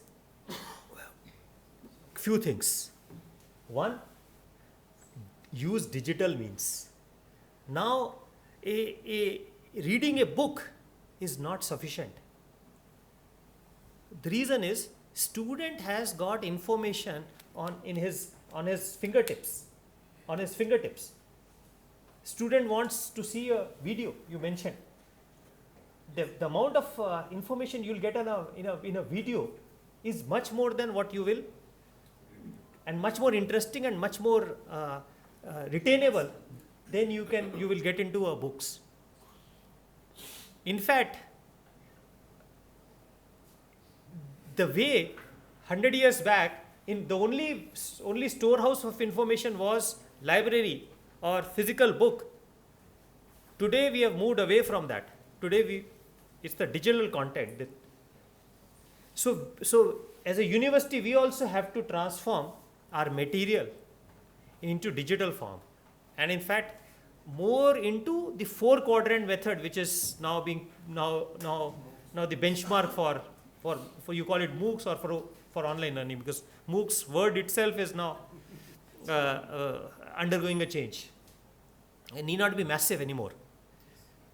So 4-quadrant, which is you have e-lectures, you have e-content, you have online assessments, and online discussion forums. These are the 4 quadrants of it. That is your lectures. The delivery of that lecture is online. And online doesn't mean it has to be at that particular time only. It is more of an asynchronous mode, like what GSET has it in repository. It need not be telecast at a particular time, because there is so much content you cannot telecast at a particular time, except probably for school students. 2, the online e-content, which is your material, your PDF form, your presentation, everything has to also be e-content. Thirdly, the assessment. We are only doing assessment at the end of the semester, and it's only for passing an exam. But are we sure that we have really produced a student who understands that subject and who is capable of applying it? Can we answer that question? So assessment methodology also, we can utilize the power of technology, that after every lecture you can assess a student, and you don't need to incur any extra cost for it. Learning outcomes. You can do it. You need not wait for the end of the semester. You can do after every lecture. This lecture you have seen, what is it that you understand out of it? And there are methods now which we can do that. Then the third one is assessment. Fourth one is discussion, where it is very important for an open university like ours, which do not have the luxury of a physical space. So we can create a virtual space for students to interact and have this peer-to-peer learning. You have a doubt, you ask on a discussion forum, some other student will answer. This will have 2 benefits. 1, the student who does not know gets knowledge. 2, the student who's answering is also becoming more thorough. In fact, I always remember this very beautiful saying. This is by Richard Feynman. You must have heard these lectures of Feynman in physics, those who are familiar. It's world famous. He was the most revered teacher in last about a century. And he made a statement which is, the best way to learn a subject is to try to teach it.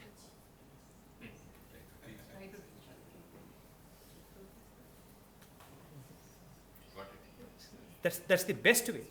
If you tried, you want to explain to somebody, you please explain. So we can follow that this thing. I also want to also say that this flexibility we have to bring in. I was just talking to the Vice Chancellor sitting here. There is this booklet which is given to, I think, most of us, which has this program offered. It says duration, minimum 3 years, maximum 6 years for a bachelor's. Masters, minimum 2 years, maximum 6 years. So question is, why do we need the limit of 6 years? Today, the new guidelines, UGC guidelines of multiple entry, multiple exits, allows you to give a certificate after 1 year of learning with about 40 credits, diploma after 2 years with about 80 credits, degree after 3 years with about 120 credits, professional degree after 4 years with about 160 degrees, professional honors or degree by research.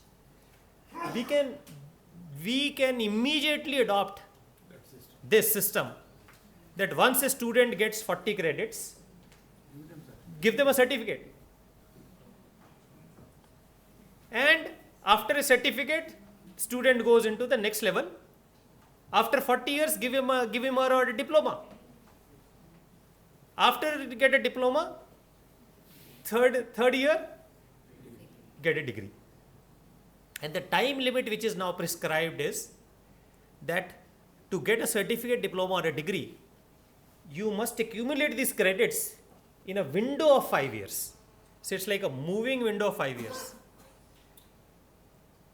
In 5 years, I can accumulate 40 credits to get a certificate.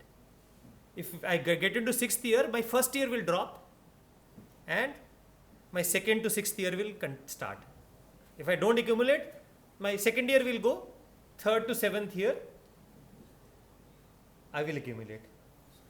I mean, it is becoming, making, it is going to make, if we just, simply we don't need anything, we just adopt these guidelines. It's UGC guidelines, we adopt it, we are making our system extraordinarily flexible in terms of duration. And it can also make our system much more flexible in terms of subjects also. This rigidity of 3 subjects, this thing, we need not follow. Traditional universities, there is a reason why it is being followed. I mean, the reason is that many times, in fact, I should tell you the fundamental reason why in many subjects there is a huge amount of pressure which is from that faculty to ensure that minimum this thing. Professor Limbadri has gone out, but you were there at that time. When we wanted to reduce the number of credits for language from 20 to 18, there is huge uproar from that faculty, not in the interest of the student. Because of their workload and their jobs.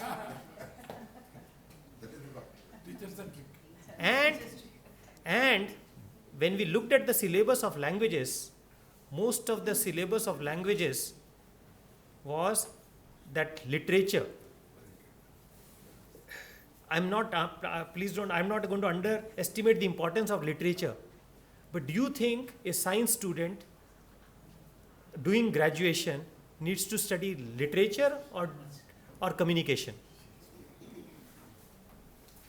If you want to be proficient in, let's say, English or second language, whatever be the second language, Telugu, Hindi, Urdu, or whatever, do you want your focus to be on how do you communicate, contemporary communication, to be able to write an email, to be able to face an interview board, to be able to do a group discussion, to be able to write a scientific paper, to be able to write a newspaper article, to be able to write a report? Or do you want that skill has to be how English was in 300 years back in a far off foreign land?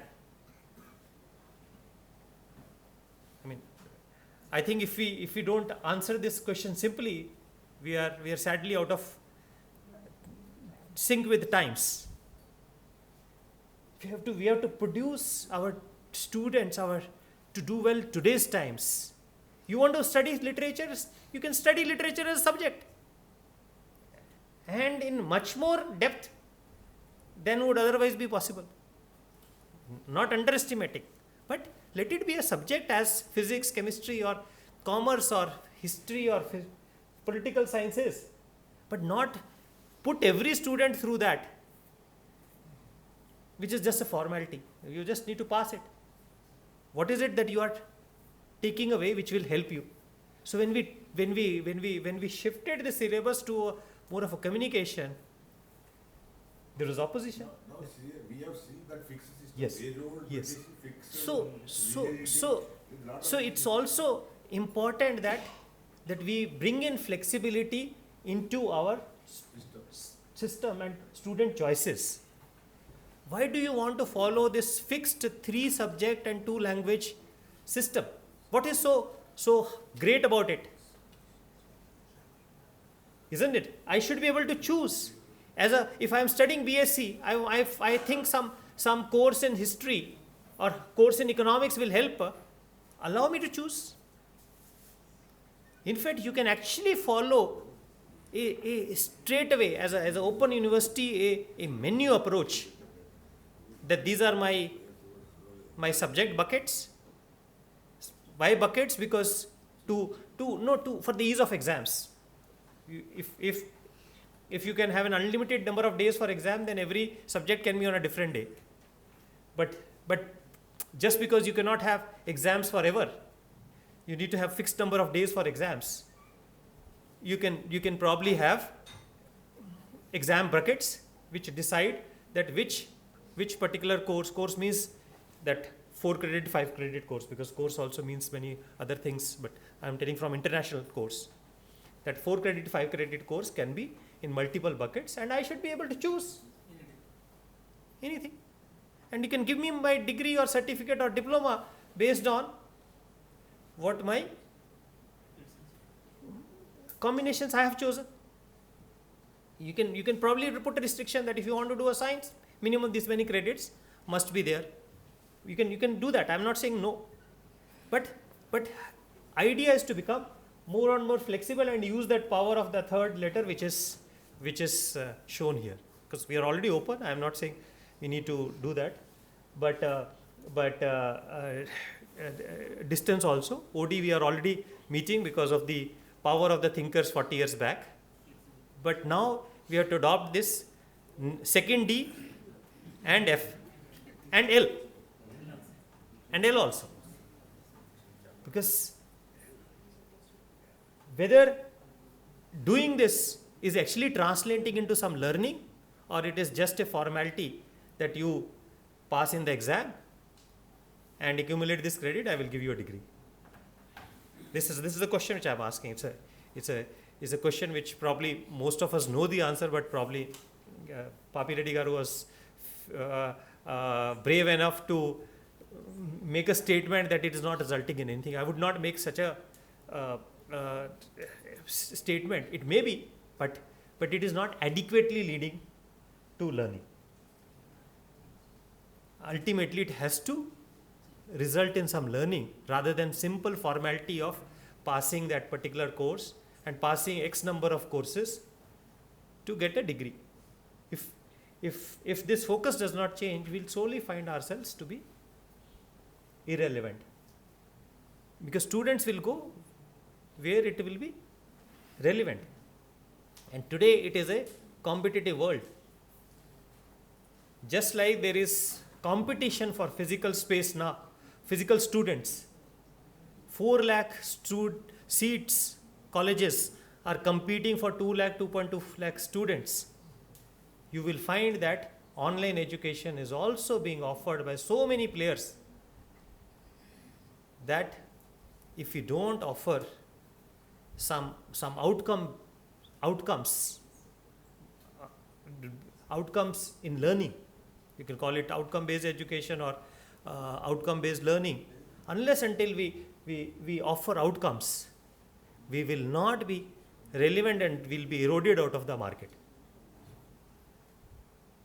And If public institutions are there, but there is no link between society, economy and the university. so I agree with you. We need not blindly follow the rigidity of a physical system, because their rigidities are of different level. There's a constraint of space, there's a constraint of teacher. A teacher can only teach so many number of students, but we don't have that constraint. So we can be much more flexible. In fact, I can tell you that we can simply do away with these silos which you mentioned. We can demolish these silos between what combinations you choose. It's like a menu card.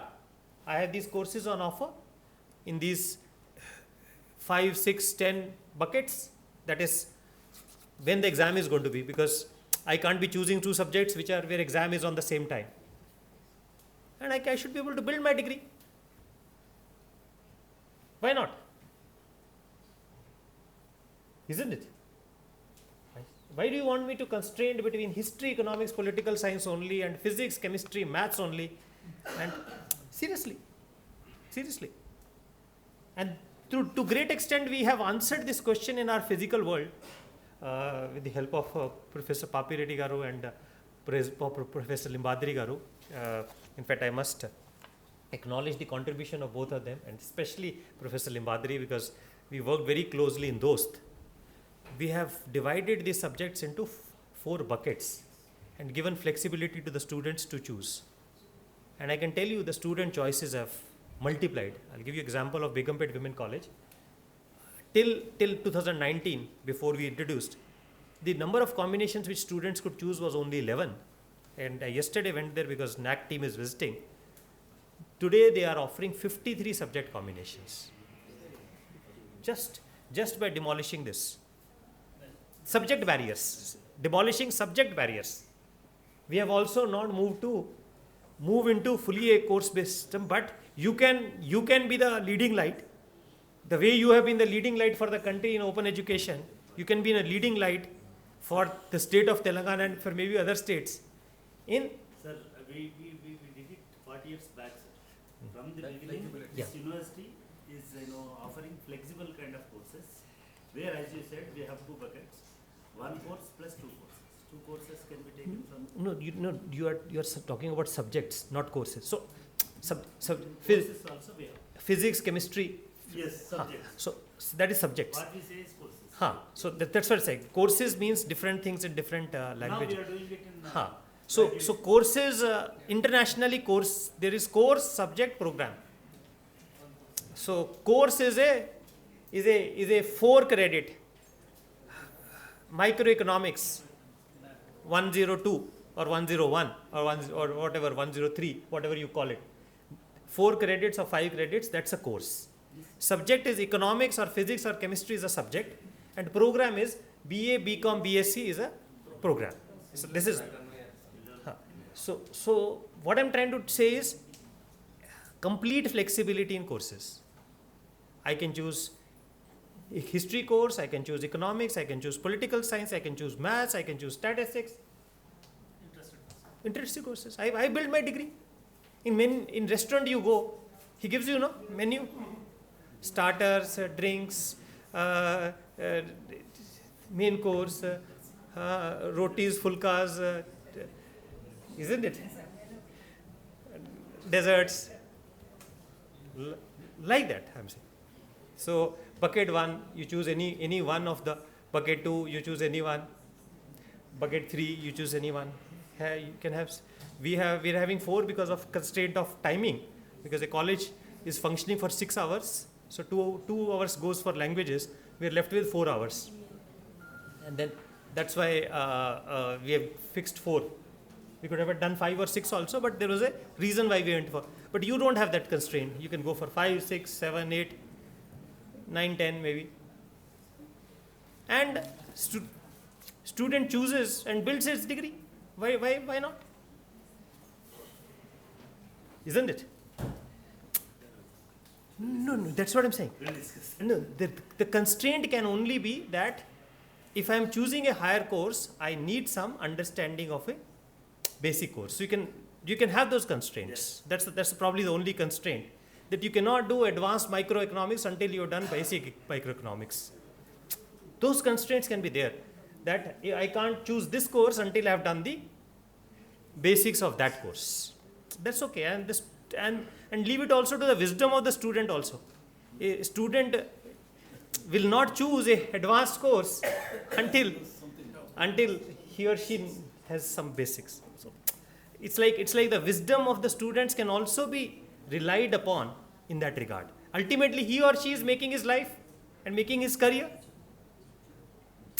He or she knows what is also important for his or her own life or career.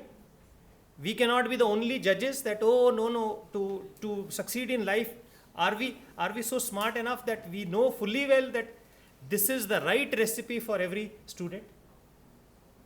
Ask this question ourselves. Are we such competent doctors that we are able to prescribe that this is the treatment you will be getting in this time that will only help you to succeed in your life or career? If not, then let that person also choose. So that's what I mean by flexibility.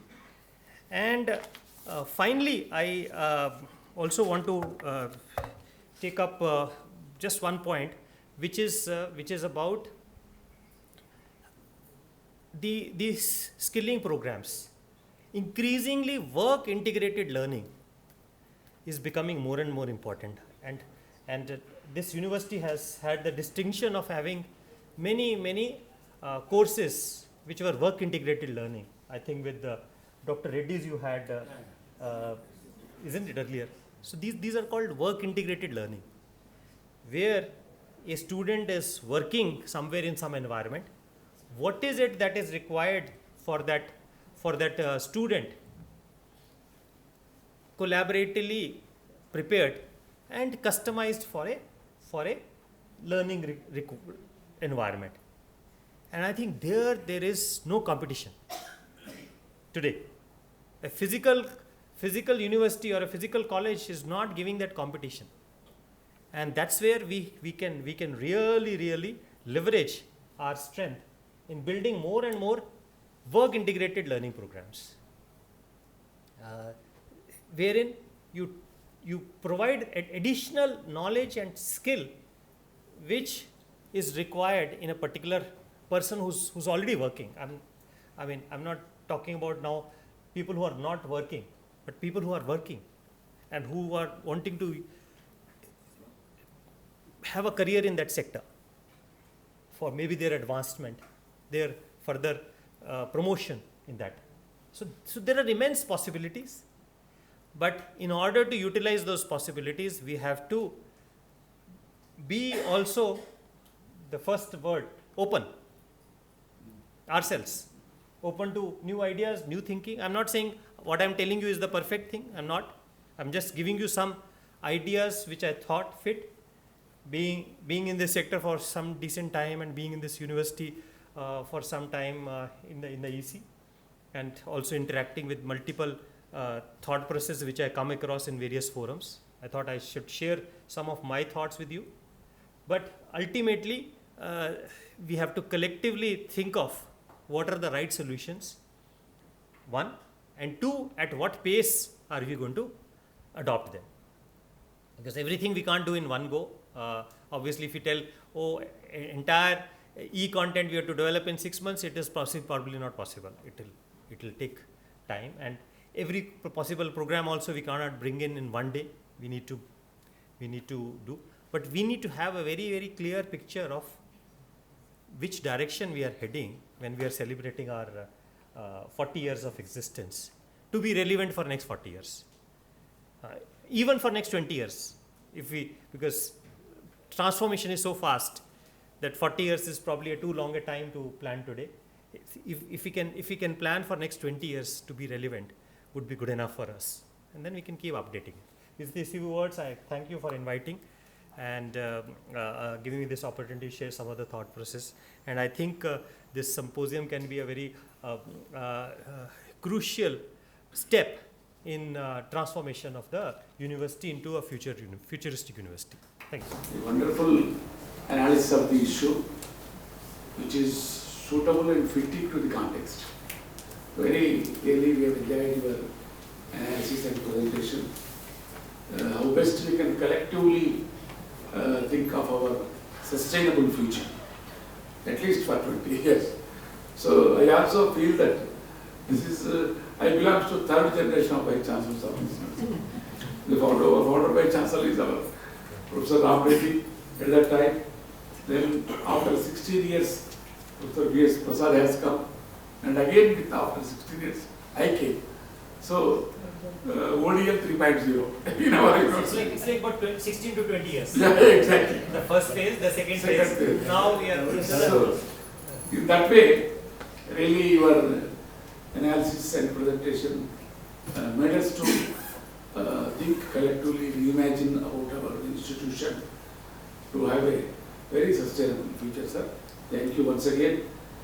Now I request our Honorable Chairman, State Council of Higher Education, our good friend and well-wisher of our institution, Professor Tripatri, to say a few words in this context. Shrimati Surabhi Vanidevi garu MLC, Shri Naveen Mittal garu commissioner college education and technical education, Shri T Papireddy garu former chairman TSCHC, Shri Shailesh Reddy garu CEO TSAT, and professor Madhusan Reddy garu director quality assurance cell, Shri Ramakrishna garu, Bhaskar garu, professor AVN Reddy registrar, and professor Venkataiah garu former registrar and state council member, professor Chakrapani garu, and all the distinguished faculty members. At the outset, I congratulate Professor Sitaramarao Garu and Ramakrishna Garu taking initiative in conducting a symposium on an important topic, that is the bridging educational divide through ODL and technology integration. And after the eminent speakers and chief guests, it is difficult for me to talk about the digital divide in the educational sector. We are living in the fast changing world and passing through the very critical times. Particularly in the context of open university system, we are all facing a number of challenges. Not only the open university system, in general education system, we have been facing great challenges. We have two important documents at the present. One is the National Education Policy, what it speaks about the open learning system and technology is concerned. Another is the one in the think tank, that Niti Aayog, what is speaking about the quality education, particularly in the context of open learning is concerned. These two making the and recognizing the importance of this open learning and online system to improve the access to provide the online and lifelong learning education system. Particularly in the context of 75th Independence Day, the Niti Aayog very interestingly mentioned about the education system, particularly the open learning, to increase the gross enrollment ratio. How these institutions can help to improve the gross enrollment ratio, particularly at least 50% GR by 2035, and make the higher education institutions more inclusive. How it play? Already we have experience that the distance education mode, particularly the first open university in the country, Dr. B.R. Ambedkar Open University, has been trying their level best to meet the demands of the deprived and marginal sections. But still it is a challenge, and it is not only challenge to meet and make them to skill oriented, make them to employable, and make them to a great citizens of the country. And another third one is the mandate of the accreditation system, how these institutions, NAC accreditation, NIRF ranking, where these institutions stand. Still, they have not got any accreditations of these open universities are concerned.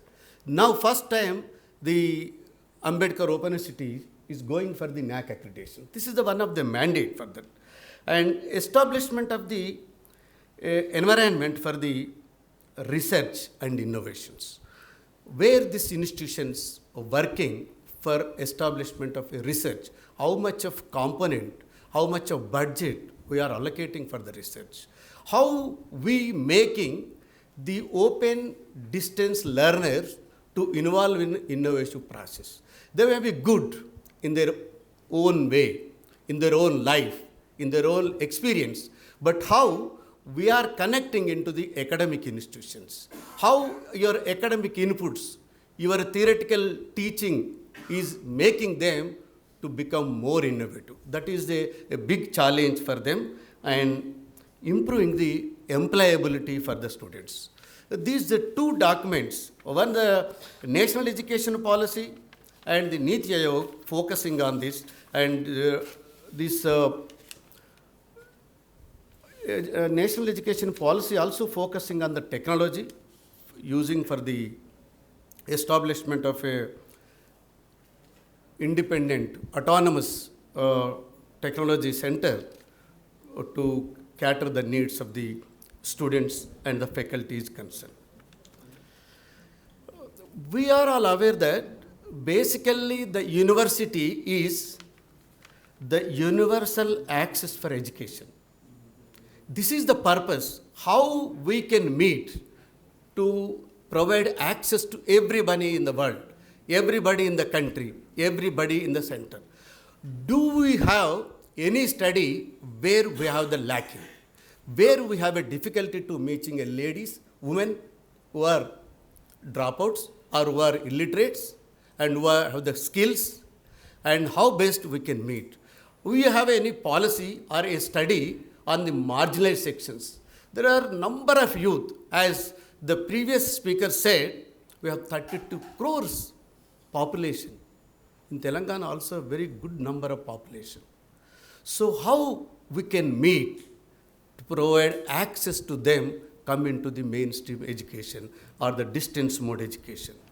In this connection, the universal access of technology for education online. The universal access for technology for the access education for all. How we can integrate the technology to the learners to get the education. That is a big challenge, and the technology have so many limitations. Even though we are shifted from 3.0 and now 5G, it is we are going to face the 5G technology, 4G technology already we are exing 3G, but still some villages without power. Still some people may not have the access of internet. Still there is a problem of online classes at their house. Nobody can access, even though we have a CSAT, the Shailesh Reddy is providing, where they can have a TV. If we have all witnessed at the time of COVID times, we have one TV and 2 or 3 children, how they can listen to the classes. Different classes are there. So the problems also we should take into consideration how we can provide a best alternatives for them. It is the need to providing more public infrastructure for digital resources. That is a challenge. Like when we are providing a water to everybody, when we are providing a transport to everybody, it is a time to provide the digital resources for everybody, the technology to everybody. In a village, they can have access. In a school, they can have access of internet. Where we are in the university, we should have access to the internet. Without this public infrastructure facility, we cannot meet education for all.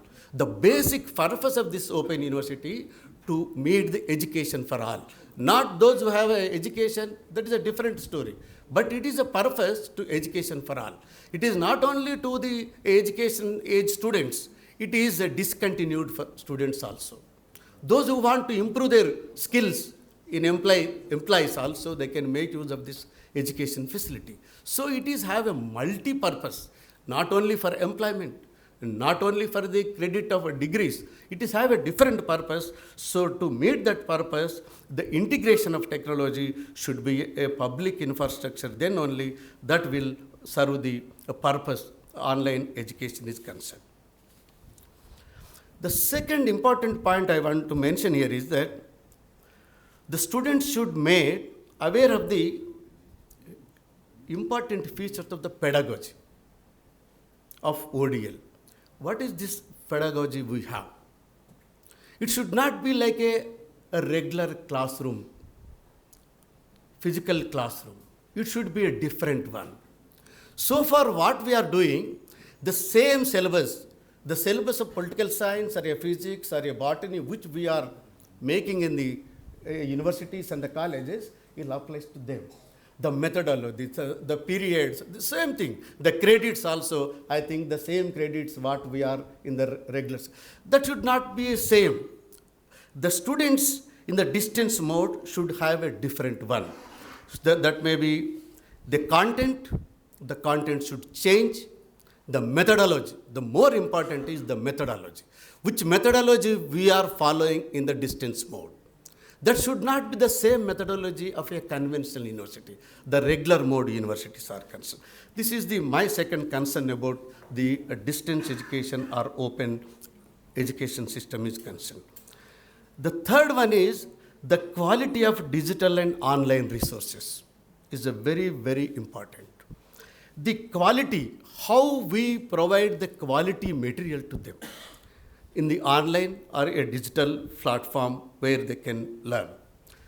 The development of this material, the quality class is a difficult task.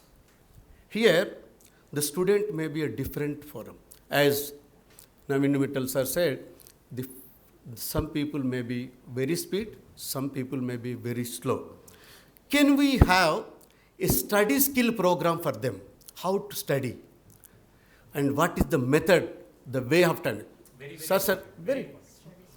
Some student is 200 speed. My speed is only 550.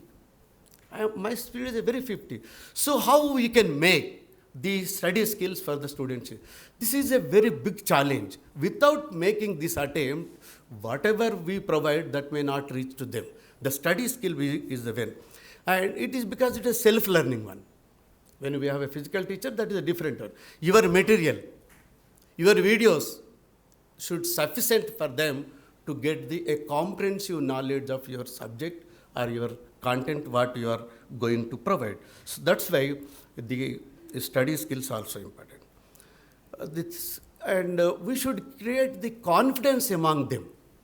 Most of the deprived sections of the society who are getting enrollment to these institutions, they feel some inferiority. They feel some bhayam, fear ఒకటి ఉంటుంది. So how best you can inculcate confidence among them that yes, you can learn, yes, you can success in your career.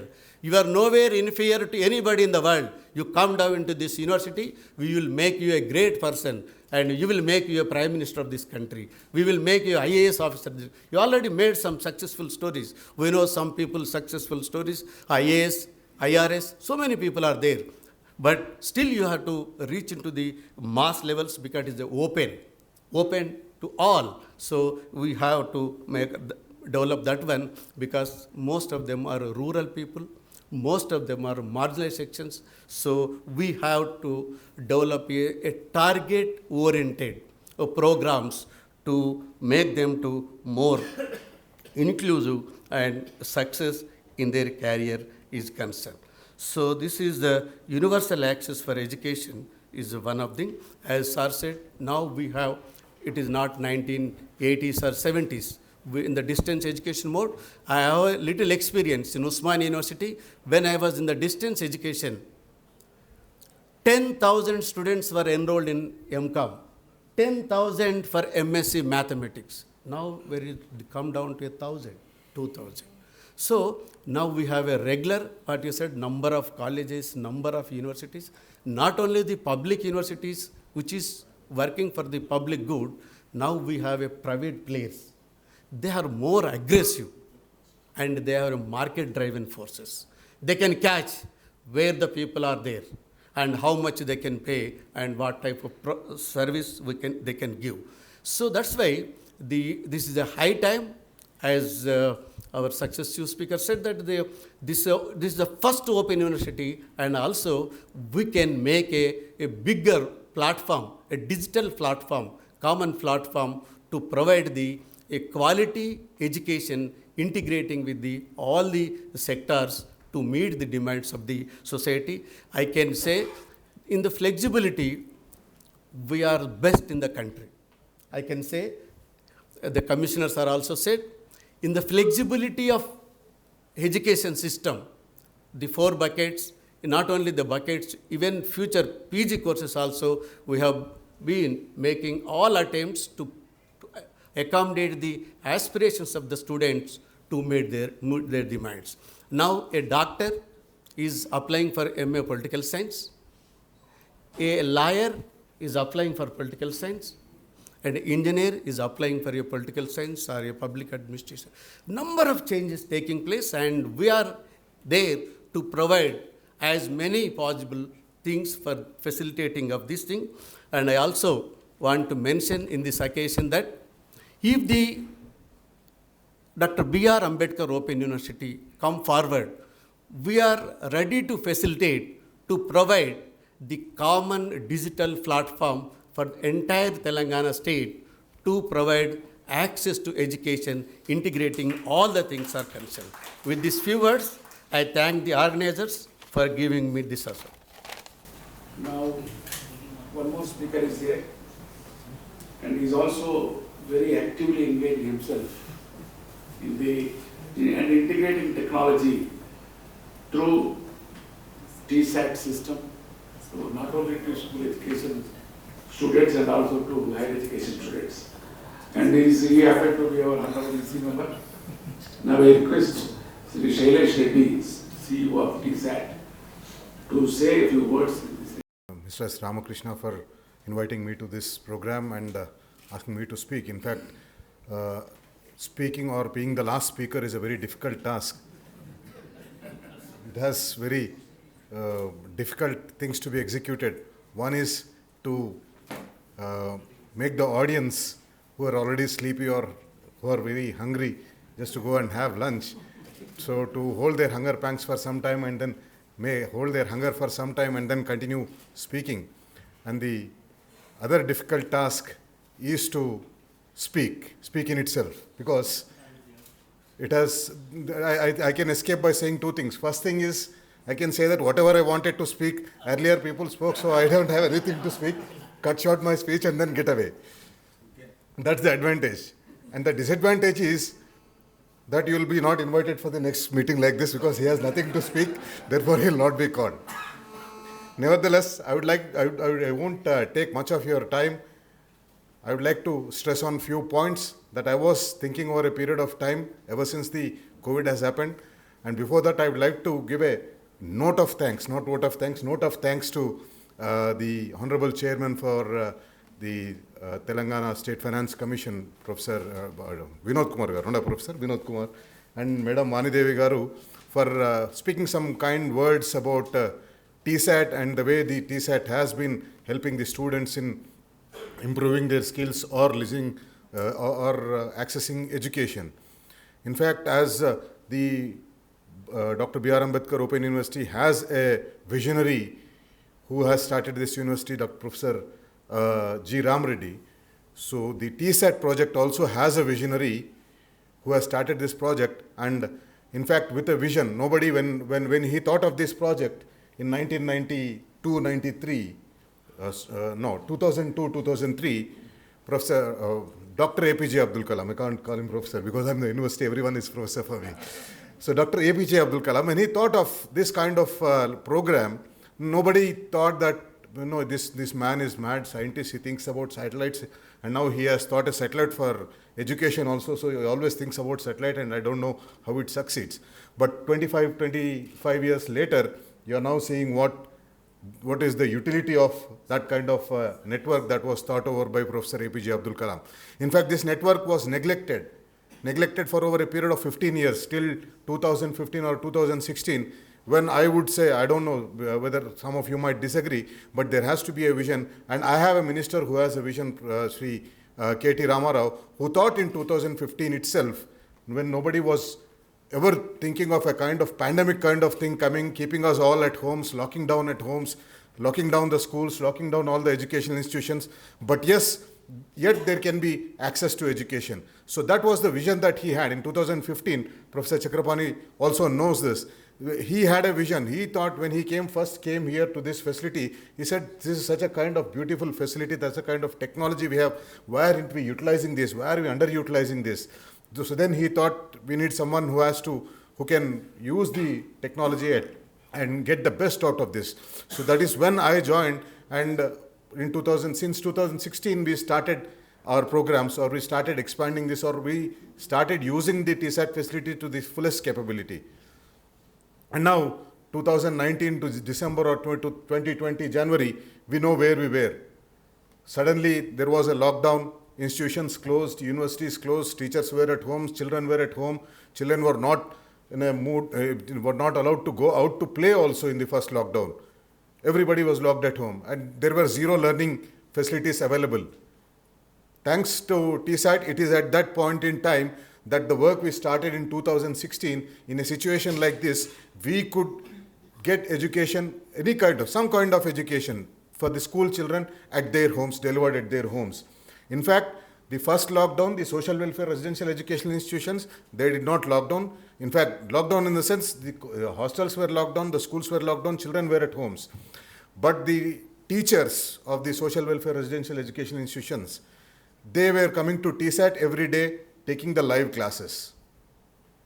So this is how we continued education. We helped the children learn, we stay in touch with the education, did not lose it. Nevertheless, we were not on the target because this was the experience, this is an experience for everyone. The ACER report of 2021 says the teaching difficulties have gone up. The teaching difficulties have gone up by 10 percentage points. In 2020, ACER report, the teaching difficulties the teachers were having in teaching the students was somewhere around 50 to 60%. But post-COVID first wave, the teaching difficulties of the teachers has gone up from 60 percentage points to 70-75 percentage points on average from class 3 to class 10. So the teachers are facing difficulty now in teaching the students in the present curriculum they have because there was a huge gap during the COVID. And however, there is in fact the point that Navinji had mentioned about his daughter. In fact, that's what I have been speaking wherever I go. The online education or the distance education is here to stay, is here to grow. You cannot ignore it today. You cannot say it is a pandemic arrangement and in future it won't be there. No, it has to be there, it will be there, and the students will learn more through that means than through a regular classroom means. So therefore, we have to prepare our students on how to learn, how to use the digital media, how to use the online learning resources and improve your skills to learn more. I keep saying that for a teacher who wants to teach online, the online teaching does not end at a camera, at a microphone, or at a internet connection. In fact, it begins there. There is much beyond a camera, microphone, and a internet connection when it comes to online teaching. You have to be technologically aware on using the board, using the whiteboard, a technologically enabled whiteboard, Wacom board, or a digital board. You should be there. You should be using it. In fact, when the school education department teachers were coming to my studios to record the classes for school children, the unfortunate thing is I have provided them the digital boards. I have provided them the Wacom boards, but they were not in a position to use it. They were not technologically skilled to use those boards, the digital boards. So some were teaching on the plain green board again. Whereas in fact, the mathematics teacher, which ma'am was saying, was the first one to adapt. He immediately said, okay sir, yes, I can use it. So he started using it, he learned it, and he's a master in it now. In a half an hour class, he records it in half an hour itself. So that is the kind of technology that the teachers also should adapt to go to online teaching. Online teaching does not end with the camera. If you have a camera, that does not mean that you are an online teacher. If you have a microphone, if you have an internet connection, that doesn't make you an online teacher. An online teacher needs a different skill set. He has to connect with the student who is remote, who hasn't seen him in the physical form. And in the similar way, the students also should be skilled.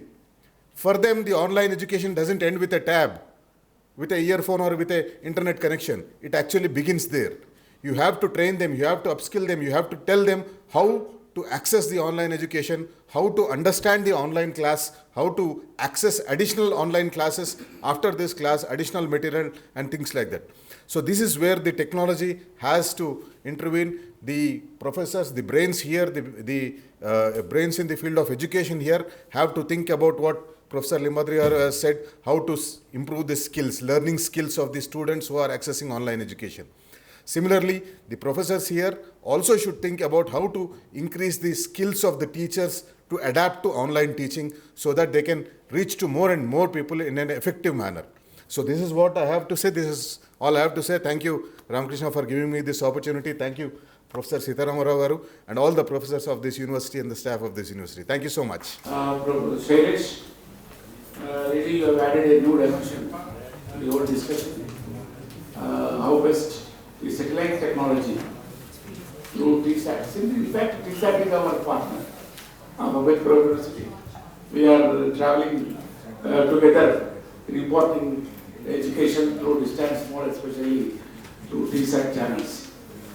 So once again, I thank you for your participation in this discussion. But at last, President, closing remarks are there, but I don't want to use this because I have already spoke in opening remarks and intervened in between the speakers. But this, I feel, this discussion will not be end without speaking by Professor Chakrapani, because he recently had taken up certain good programs through CSTD in collaboration with SERCA. No, I have time. I will give you time for you. 5 minutes, no problem. So he has organized some good online training programs to the teachers. They are also very important aspect of this online education and also open and distance learning in collaborations with the SERCA and the Commonwealth of Learning. I request him to speak few words on this and his experiences. Excel Media Ramakrishna to here for this wonderful session, wonderful symposium on very relevant topic. We need not to say, in fact, it's a topic. It is a trend, which is, as Shailesh said, which is growing and which is developing. As somebody said, online is a kind of silver lining, but in implementation it is a nightmare. After COVID, everybody is talking about online, and education technology business grown to 1,200 times in India, to prior to, the pandemic, if you compare to pandemic. So as Shailesh, who is in the field, as he is predicting, the future is going to be online, and everybody should be, prepared to take up online teaching, as well as, of course, students, they are already compelled to, learn online.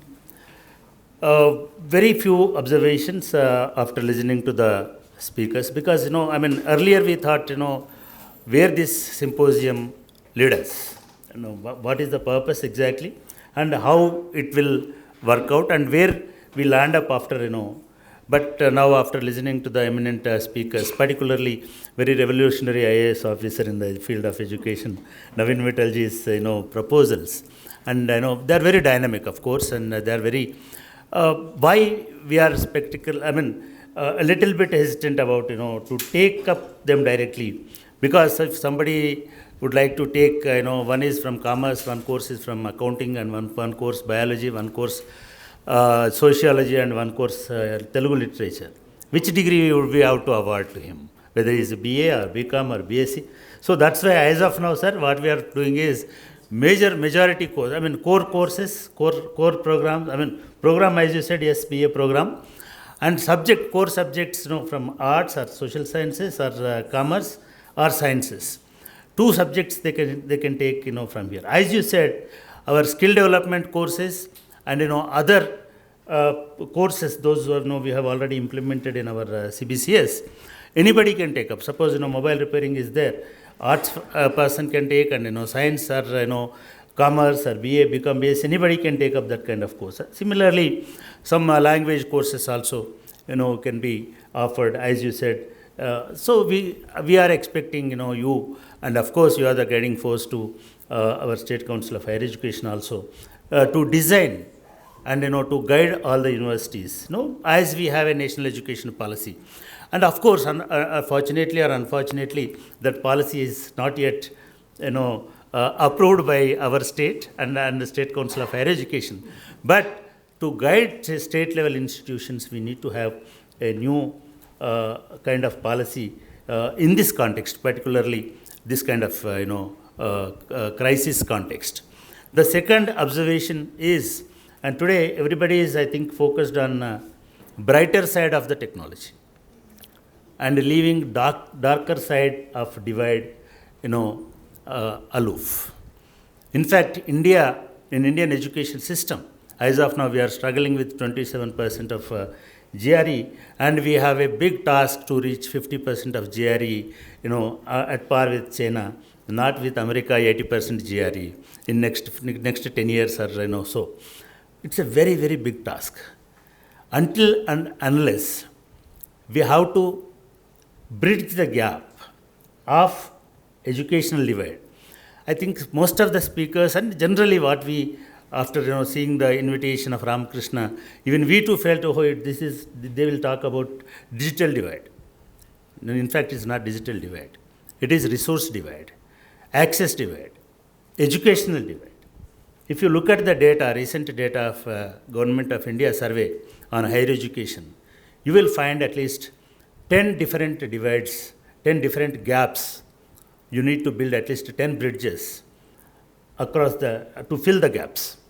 If you look at the Indian society or Indian education data, the 27% those who are coming to universities, not universities, 27% just enrolling for BA, BCom, BSc colleges, that means almost 70%, 62% are out of the college. That is a big divide. That is big divide. If you take the data again and look at them, who are these 27% coming to the colleges? I think 70% of them from urban areas, where only 30% of living in urban areas. 30% people living in urban areas reaching to college almost and capturing 70% seats. Whereas 70% are living in rural areas, only 30% are coming up to colleges. And again you look back, who are these 30% coming from villages? And what is their socio-economic status? If you look at in entire data, as our Honorable Chairman of Higher Education raised, where is SCs, STs, OBCs? And who really are attaining higher education? Who are in IITs? Who are in NITs? Who are in our own institutions? Not recently, during agitation time, Telangana agitation, I visited to Arts College. I saw the board in the Arts College principal's room, where they mentioned about OBC, SC, ST, BC enrollment also in Arts College. All the 2,000 or 2,000 plus students. 80% of them are from SC, ST, and OBC. 90%. Even government colleges also. We had an opportunity to, occasionally we meet in different forums. Close to 85. 85%, yes. And in city college, believe me, and there is a misconception, Ambedkar Open University is a poor man's university. Government college is poor man's college. But we had an opportunity to speak on the occasion of 100 years of city college, where we observed the last admission, the cutoff rank of admission in city college is equivalent to Delhi University College. It is Delhi University is considered as topmost college. 80% of my students are having first choice in that college. Exactly. In Telangana, when they are applying in the Dost, 80% of aspirants are applying city college as first choice. Just look at but outside, generally people consider if you get seat in University of Hyderabad, you will be, I think, you are the, meritorious. We have to focus. I think this debate, this symposium, opened several such kind of darker sides also. And who is coming to college? As sir said, people are thinking, private colleges are, they're ruling education. No. As far as collegiate education is concerned, as far as degree and PG is concerned, we have a lot of demand on government colleges. On the other day, Mr. Vinod came to our university, visited our university. While coming from science building, this building, while going there, lot of huge, girls and boys are sitting there. He was asking them, why you are here? Why you are coming to Open University? Where are you from? They said, we are from different parts of Rajendra Nagar, outside the Vikarabad and other places. He asked, do you don't have college over there? Yes, sir, we have college, but there are fees also. Lot of, huge fees they are collecting. And in government college, yes, sir, government is also collecting 20, 25,000, 30,000 per degree course in sciences. Or something like that. Here, we are collecting just 3,000 to a science degree program. I mean, these are the why people are preferring here means there is a huge economic divide in this society, economic gap in this society. The first line, bridging the educational divide is crucial. Why we need to bridge the education gaps means we need to give access to everybody. That Indian Constitution very primarily says it should be inclusive. So I think, this government also now, with this, residential concept, I think, Navin Mittalji, you should bring out such model colleges like SRR College or City College or Kartabad College. I mean, similarly, we need to have at least at least 50 colleges, at least 33 colleges right now immediately with residential facilities. That may be, one of the solution to bridge that gap of, higher education. And dropouts also, very serious dropouts are there. The second part is, why it is nightmare means, I think Shailesh covered very major challenge of online education. Most of the teachers working in universities, maybe Usmania University or Kakatiya University teachers also, they don't know how to teach online. They never had that kind of training or experience in their lifetime. And believe me, teacher like me, while sitting on a camera mundata kuchoni or the TV discussions to teach cheyadam anedi, for me also it is very, very difficult. When in 90s, when I joined in Kakatiya University, we used to see teachers roaming from this end to that end with a chalk piece and engaging all the students, their attention and everything. This is traditional way of teaching. We habituated to that kind of teaching. Atla cheptane teacher ani anukuntaru. But sitting, we observed this. After, in fact, after Professor Sitaram Rao, he came second time, and during the pandemic we started. Sir, let me tell you, this is the only university without stopping teaching during the pandemic. We have served our students, and we have taken 82 Zoom licenses, not one license or two licenses, 82 Zoom licenses, and so far I think till date, we have delivered around 40,000 sessions. 40,000 sessions over Zoom. By the time of last, September, October, we have delivered 12,000 Zoom. I think we discussed this on the other occasion also. I shared with you. And in fact, when I contacted, what we realized, after observing as a dean, I used to visit how my teachers are teaching. We seriously felt, they need some training, some kind of training, at least basic training, how to look at the camera, how to adjust the mic, and how to stand, how to sit, and our posture, appearance, and our our pronunciation and vocabulary and all that. So immediately we contacted the same Zoom fellow, and believe me, sir, he surprised. Is it true? One university really engaged, 10,000 classes, 10,000 sessions. Yes, they on the web. We have organized a one-day program to all our teachers, and we trained them in on this issue. And immediately, SEMCA, Commonwealth Center for Media and Media Education, they came forward to associate with us, and entered an agreement with our university on two different very important programs. One, as Navin Mittalji was mentioning, just online is not a solution. We need to have a blended mode of teaching.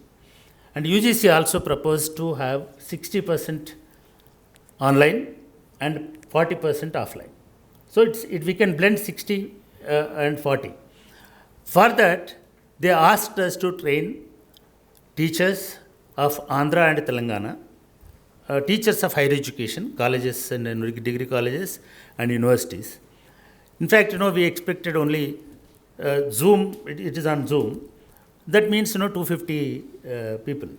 But it went to almost, 800,000 enrollments. We have to create 2-3, and we recorded everything and entire sessions on YouTube, and we shared YouTube link to, help those who are not joined in online.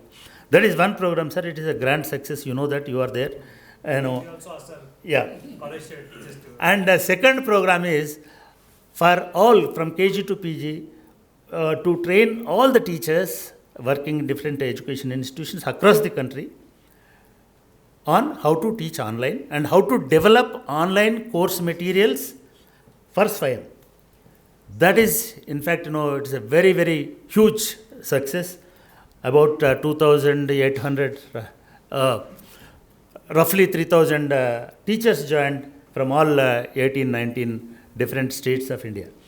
I mean, even the funders, the SEMCA people, they surprised to, see the demand. In fact, the director on the last day, inaugural valedictory day, she said, we are ready to even train in Telugu medium also, if you come forward. And the third very important program, as Naveen Mittalji is mentioning, we have designed some on-demand programs also. Some library science teachers and librarians. So like that, by using online is very easy in India now, because education, technology, business, as I told you, is growing like anything. Everybody is coming and investing millions of rupees to develop devices, develop, everything. So in the last 1 year, the growth of, education technology resources is, as I said, almost 1,200 times.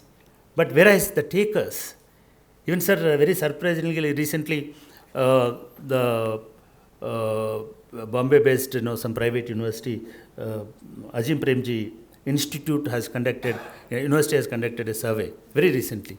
They said only 14% of rural people have access to internet. Even bandwidth also.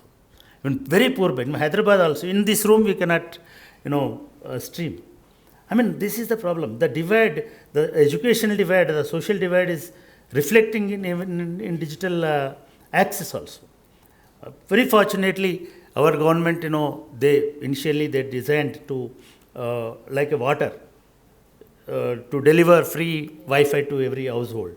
But somehow water is coming, but not signals are not coming. Now we need to focus. In fact, the digital access is very much important as your water access. Because that is going to drive future generations. Indaka Limbadri garu kuda, that is the fundamental right. Some of the countries after pandemic, they made data access is fundamental right. Every citizen should have access to data, because the data only, I think, I was expecting, today Naveen Mittalji will speak on 5G technology. Actually, it's too much time was. Yeah, if 5G technology comes, if it is, even what is happening, the only problem with the technology-driven kind of development is, it is eliminating major chunk of society. It is not accessed. Whatever the technology we are talking, whatever the developments we are talking, whatever the facilities we are talking, they are not inclusive. If they should be inclusive actually.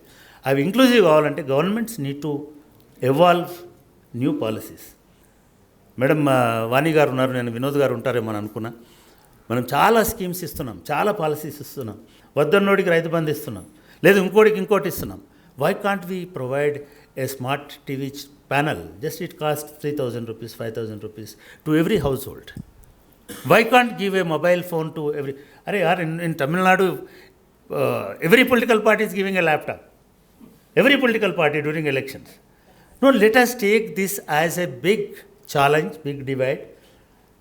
So technology integration means not, sir, as you know, in a panic, Government of India digited all NCERT books Hindi medium, English medium అవన్నిటిని తీసుకొచ్చి నెట్లో పెట్టినారు.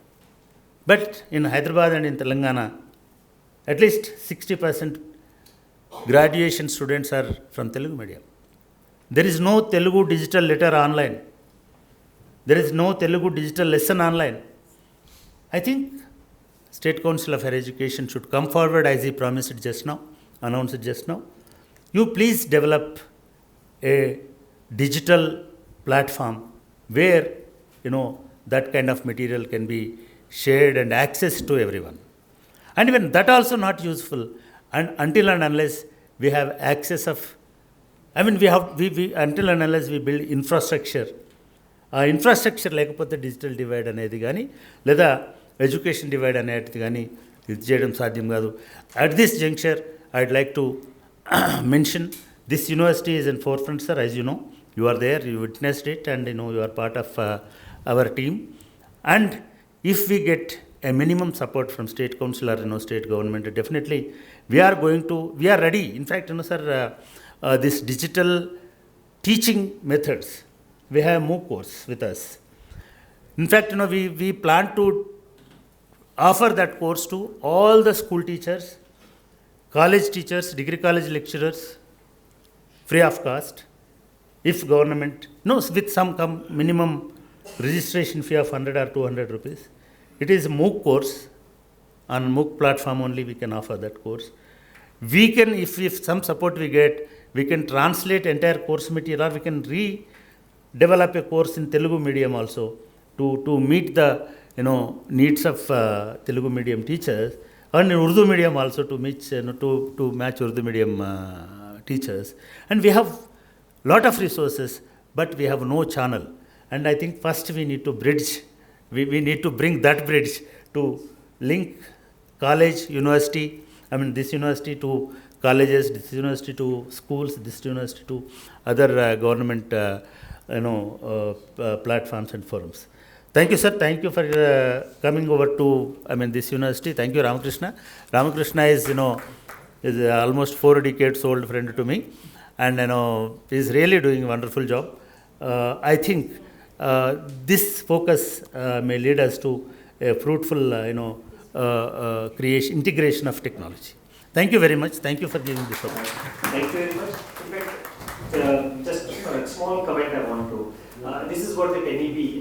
So we may have our own issues with NEP, but we are following all UGC regulations. So because UGC regulations are binding on all universities. So wherever UGC regulations have been issued, for example, multiple entry, multiple exit or ABC, we have to compulsorily follow the UGC regulations, and that's one. Two is, I understand about the issues, that's why I said we can go slow, but maybe we can design one full flexible program, let's say BA CBCs. In that BA, you design your BA. Need not say this is BA history, BA economics. There's a person who's going to use this degree only for generic work. You can maybe start with that, see how it results, and maybe.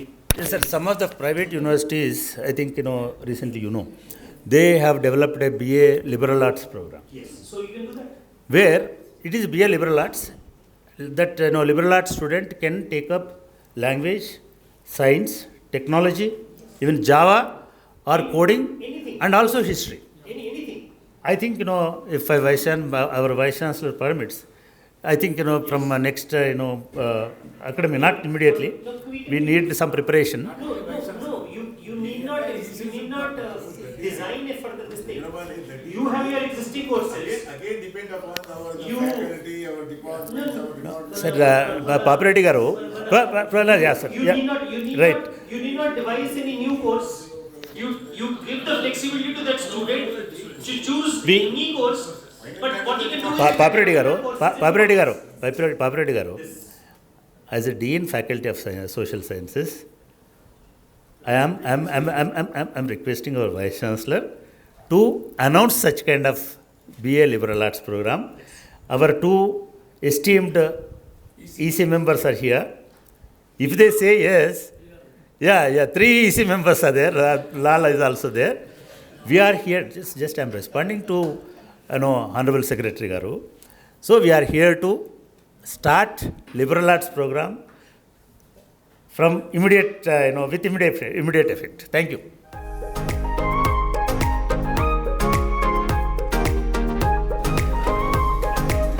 I request Vice Chancellor sir to felicitate Professor Limbadri sir.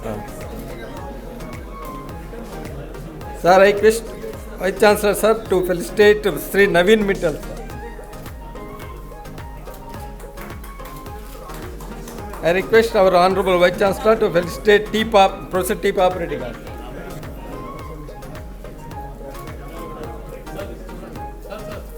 Sir, photo. Now I request our Honorable Vice Chancellor to felicitate R. Shailesh Sri R.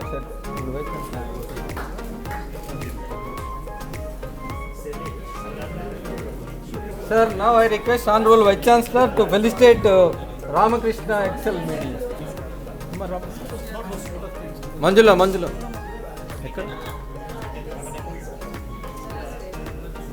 Now Manjula will propose vote of thanks. 1 minute. Good afternoon, everyone. As we come to the end of today's symposium, on behalf of SICA, I take great privilege to express my gratitude. First, I request all the audience to kindly be seated just for a few seconds. Thank you. First and foremost, I would like to thank our Honorable Vice Chancellor, Sir, Professor K. Sita Ramarao, sir, and also the President of today's program. I would like to thank Sri B. Vinod Kumar Garu, Vice Chairman, Planning Board, Government of Telangana. He is not there. He had to leave because of his prior commitments. Srimati Surabhi Vani Devi Garu, MLC of Hyderabad, Professor R. Limbadri, sir, Naveen Mittal, sir, IAS, Professor T. Papireddy, former Chairman, Telangana State Council of Higher Education, and Shri R. Shailesh Reddy, sir. Thank you so much. I would also like to thank Professor Ganta Chakrapani, sir, Director CSTD and Dean Faculty of Social Sciences, and all the people who have helped us in this logistics, that is PRO branch, engineering, and graphic unit, and everyone, all the various service associations. Thank you. Thank you, one and all.